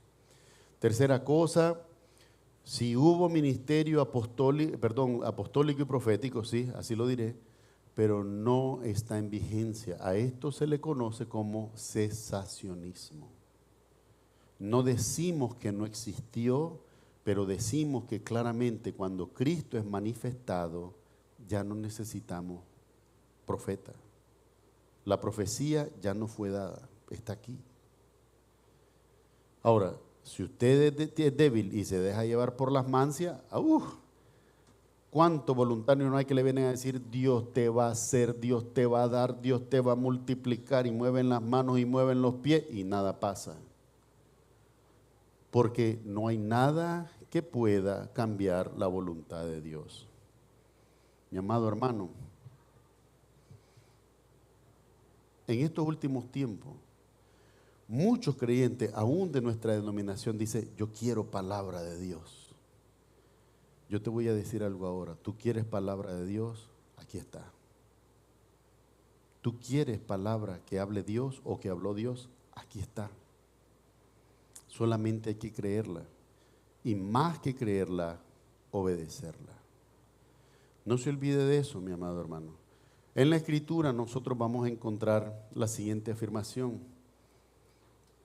En estos postreros días, Dios nos ha hablado por el Hijo, al cual constituyó heredero de todo y por el cual asimismo hizo el universo. Jesucristo es el Kyrios, es Dios, es Señor y es dueño de todos, dueño de todo. Salmo 24:1 dice, de Jehová es la tierra y su plenitud, el mundo y los que en él habitan. Todas las cosas fueron hechas por Dios y para Dios. Y mi oración es que hoy tú puedas reconocer que tú también fuiste creado por Dios y para Dios. Vamos a orar. Amado Padre Celestial, en el nombre de Jesús, gracias Señor te damos en esta mañana por tu palabra santa y bendita que nos ha alimentado. Bendito Señor, te agradecemos por este tiempo y por la escritura que nos permite ver a tu Hijo, Señor, solamente a Él. Así como claramente hablaste en el pasado, Señor, y describiste a tu Hijo para nuestra fe, así también te pedimos hoy que en nuestra mente y corazón esté claramente esa distinción de tu Hijo como el Hijo de Dios y ninguno otro al lado tuyo y al lado de Él, Señor. Bendice a tu iglesia, bendice a los hermanos que nos ven en línea y que este conocimiento, Señor, sea tu Espíritu Santo el que le establezca. Por tu Espíritu Santo, ayúdanos a conocer la verdad, porque sin ella nadie puede, Señor, glorificar tu nombre. Oramos al Padre, al Hijo y al Espíritu Santo, pidiéndolo todo en el nombre de Jesús. Amén y amén. Amados hermanos, que el Señor les bendiga y les guarde, de donde quiera que les lleve, también les traiga con bien. El Señor te bendiga a ti, a tus hijos y a los hijos de tus hijos, y sobre ti derrame abundante paz y abundante bendición. En el nombre de Jesús así lo haga.